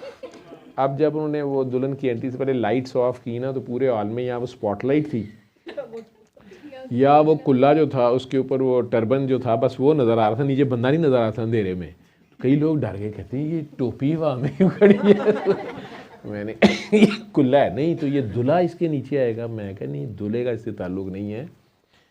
आज तो वो बीच में जिस तरह ख़वातीन की गेसिंग होती है, खातून कहती है मैं भी कह रही थी वलीमा है तो लड़का तो पेंट शर्ट में होना चाहिए, पेंट कोट में होना चाहिए, जो कुल्ला क्यों इन्होंने लगाया हुआ है। मैं कहा यार अभी लाइट ऑन होती है ना, ये उन्होंने दरबान खड़ा किया हुआ है, ठीक है, और वो जो है ना 7-7.5 फुट का है ऊंचा है, ऊपर से कुल्ला उन्होंने 1.5-2 फुट का उसके ऊपर रखा हुआ है, उसमें LED लाइट्स लगाई हुई हैं। तो ये अंधेरे में आप लोगों को पता नहीं चल रहा, अभी लाइट आती है तो पता चल जाएगा। खैर वो लाइट्स ऑन हुई तो वो सारे के हाँ अच्छा वो दरबान खड़ा किया हुआ है फलाना है। तो वो मैं उन्हें कहना शुरू हो कि ये पंजाब का गबरू जो था ये फाइटर भी था और ये एक बड़ी शान थी। गोरे ने जब यहाँ पे जिम खाना खोला, होटल्स खोले, तो उन्होंने पंजाब के गबरू पकड़ के ऊंचे लंबे बंदे को एक तो, और टर्बन जो थी या जो पगड़ी है, कुल्ला जो है, ये इज़्ज़त की निशानी। जैसा मैं कह रहा हूँ मौलवी एक टाइटल था, इज़्ज़त का टाइटल था, ठीक है, वो मजाक बना दिया उन्होंने। इसी तरह ये टर्बन जो थी ये उन्होंने बैरों को पहना दी, अपने अदलियों को पहना दी। आपका जो लिबास एचकन था, मुसलमानों का लिबास था, शेरवानी वगैरह, तो ये उन्होंने उन बैरों को पहना दी। और आपके लिए वो जो आपकी फ़ख्र की चीज़ें थी उन्हें आपकी नज़र में ही डिग्रेड कर दिया। आपकी ज़ुबान जिस पे आप फ़ख्र करते थे, उर्दू या फ़ारसी, मुसलमान मेरे से पिछली जनरेशन जो थी, मेरे ताया जान और ये सारे लोग फ़ारसी में फरफर थे। अरबी किसी किसी को आती थी, लेकिन अरबी भी मुसलमान पढ़ते थे, लेकिन फ़ारसी और उर्दू तो लाजमी थी, एक ज़ुबान थी। लेकिन उन्होंने इसको इतना डिग्रेड किया कि ना आज हम फ़ारसी लिटरेचर, आप देखें इल्लामा इकबाल का आधा जो मजमू है वो फ़ारसी में है, आधे से ज़्यादा किताबें उनकी फ़ारसी में है। गालिब का मजमू है, बहुत से अशार उसके फ़ारसी में, ठीक है, और भी शोरा के। तो फ़ारसी उर्दू एक किस्म की थी, लेकिन फ़ारसी भी ऑब्सलीट हुई, ना उस लिटरेचर से आपका ताल्लुक़ रहा, उर्दू रह गई। उर्दू अब आपके नज़दीक बड़ी कोई बात नहीं है। अब इंग्लिश बोलना जो है वो बड़ी कोई इज़्ज़त की बात है या बड़ी वो इम्प्रेशन की बात है, फैशन में है, आपके बच्चे भी और आप भी, ठीक है। तो इस तरह वो आपकी जो अपनी चीज़ें उन्हें वो डिग्रेड कर देते हैं। इसी तरह चाहे वो मज़हब था, मज़हब आप चूँकि आलिम से सीखते थे, सूफ़ी से सीखते थे, खानकाई निज़ाम था हमारा जो सिस्टम था एजुकेशन का, उसको उन्होंने डिग्रेड कर दिया और उन्होंने स्पॉन्सर्ड किस्म के मुल्ला, स्पॉन्सर्ड इस्लाम, स्पॉन्सर्ड सूफ़ी, स्पॉन्सर्ड दरबारों के गद्दी नशीन बिठा दिए। उनकी हरकतें आहिस्ता आहिस्ता मशहूर होनी ही होनी थी, वो मशहूर हुई तो जनरल पब्लिक उनसे दूर होती गई, ठीक है। बीच में जादू और फिर इस तरह के जो तोहमात हैं वो भी एंटर होते गए।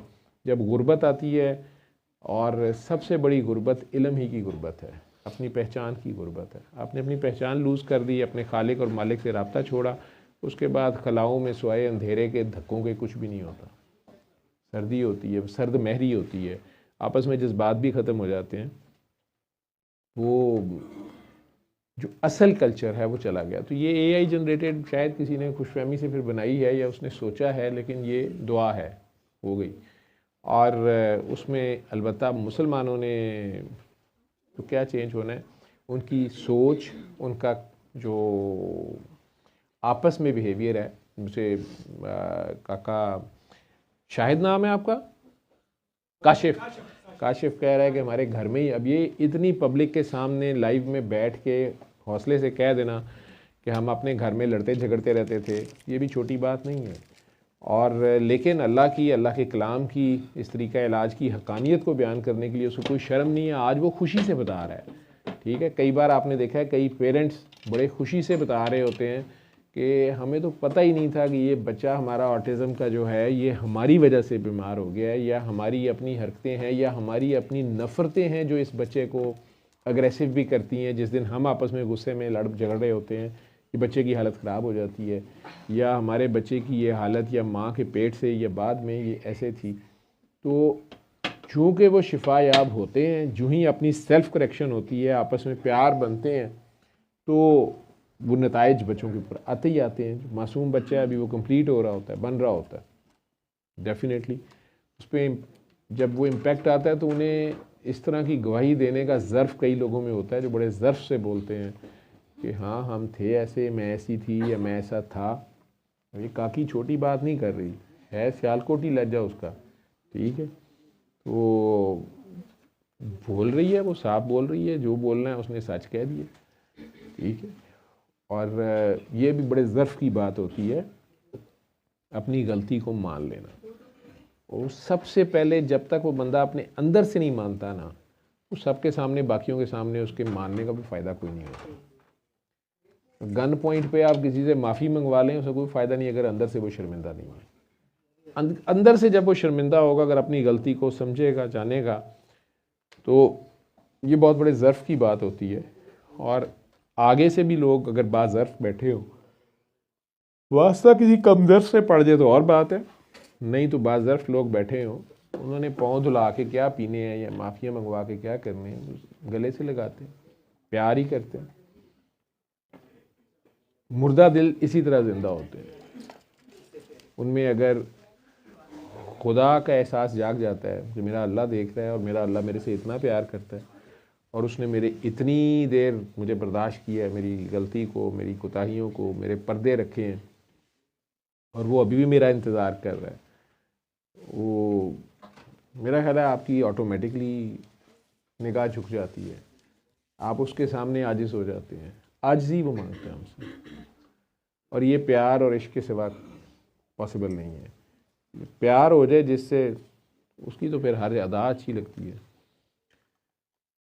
सल्ले अला सल्ले अला सल्ले अला सल्ले अला सल्ले अला शफीना सल्ले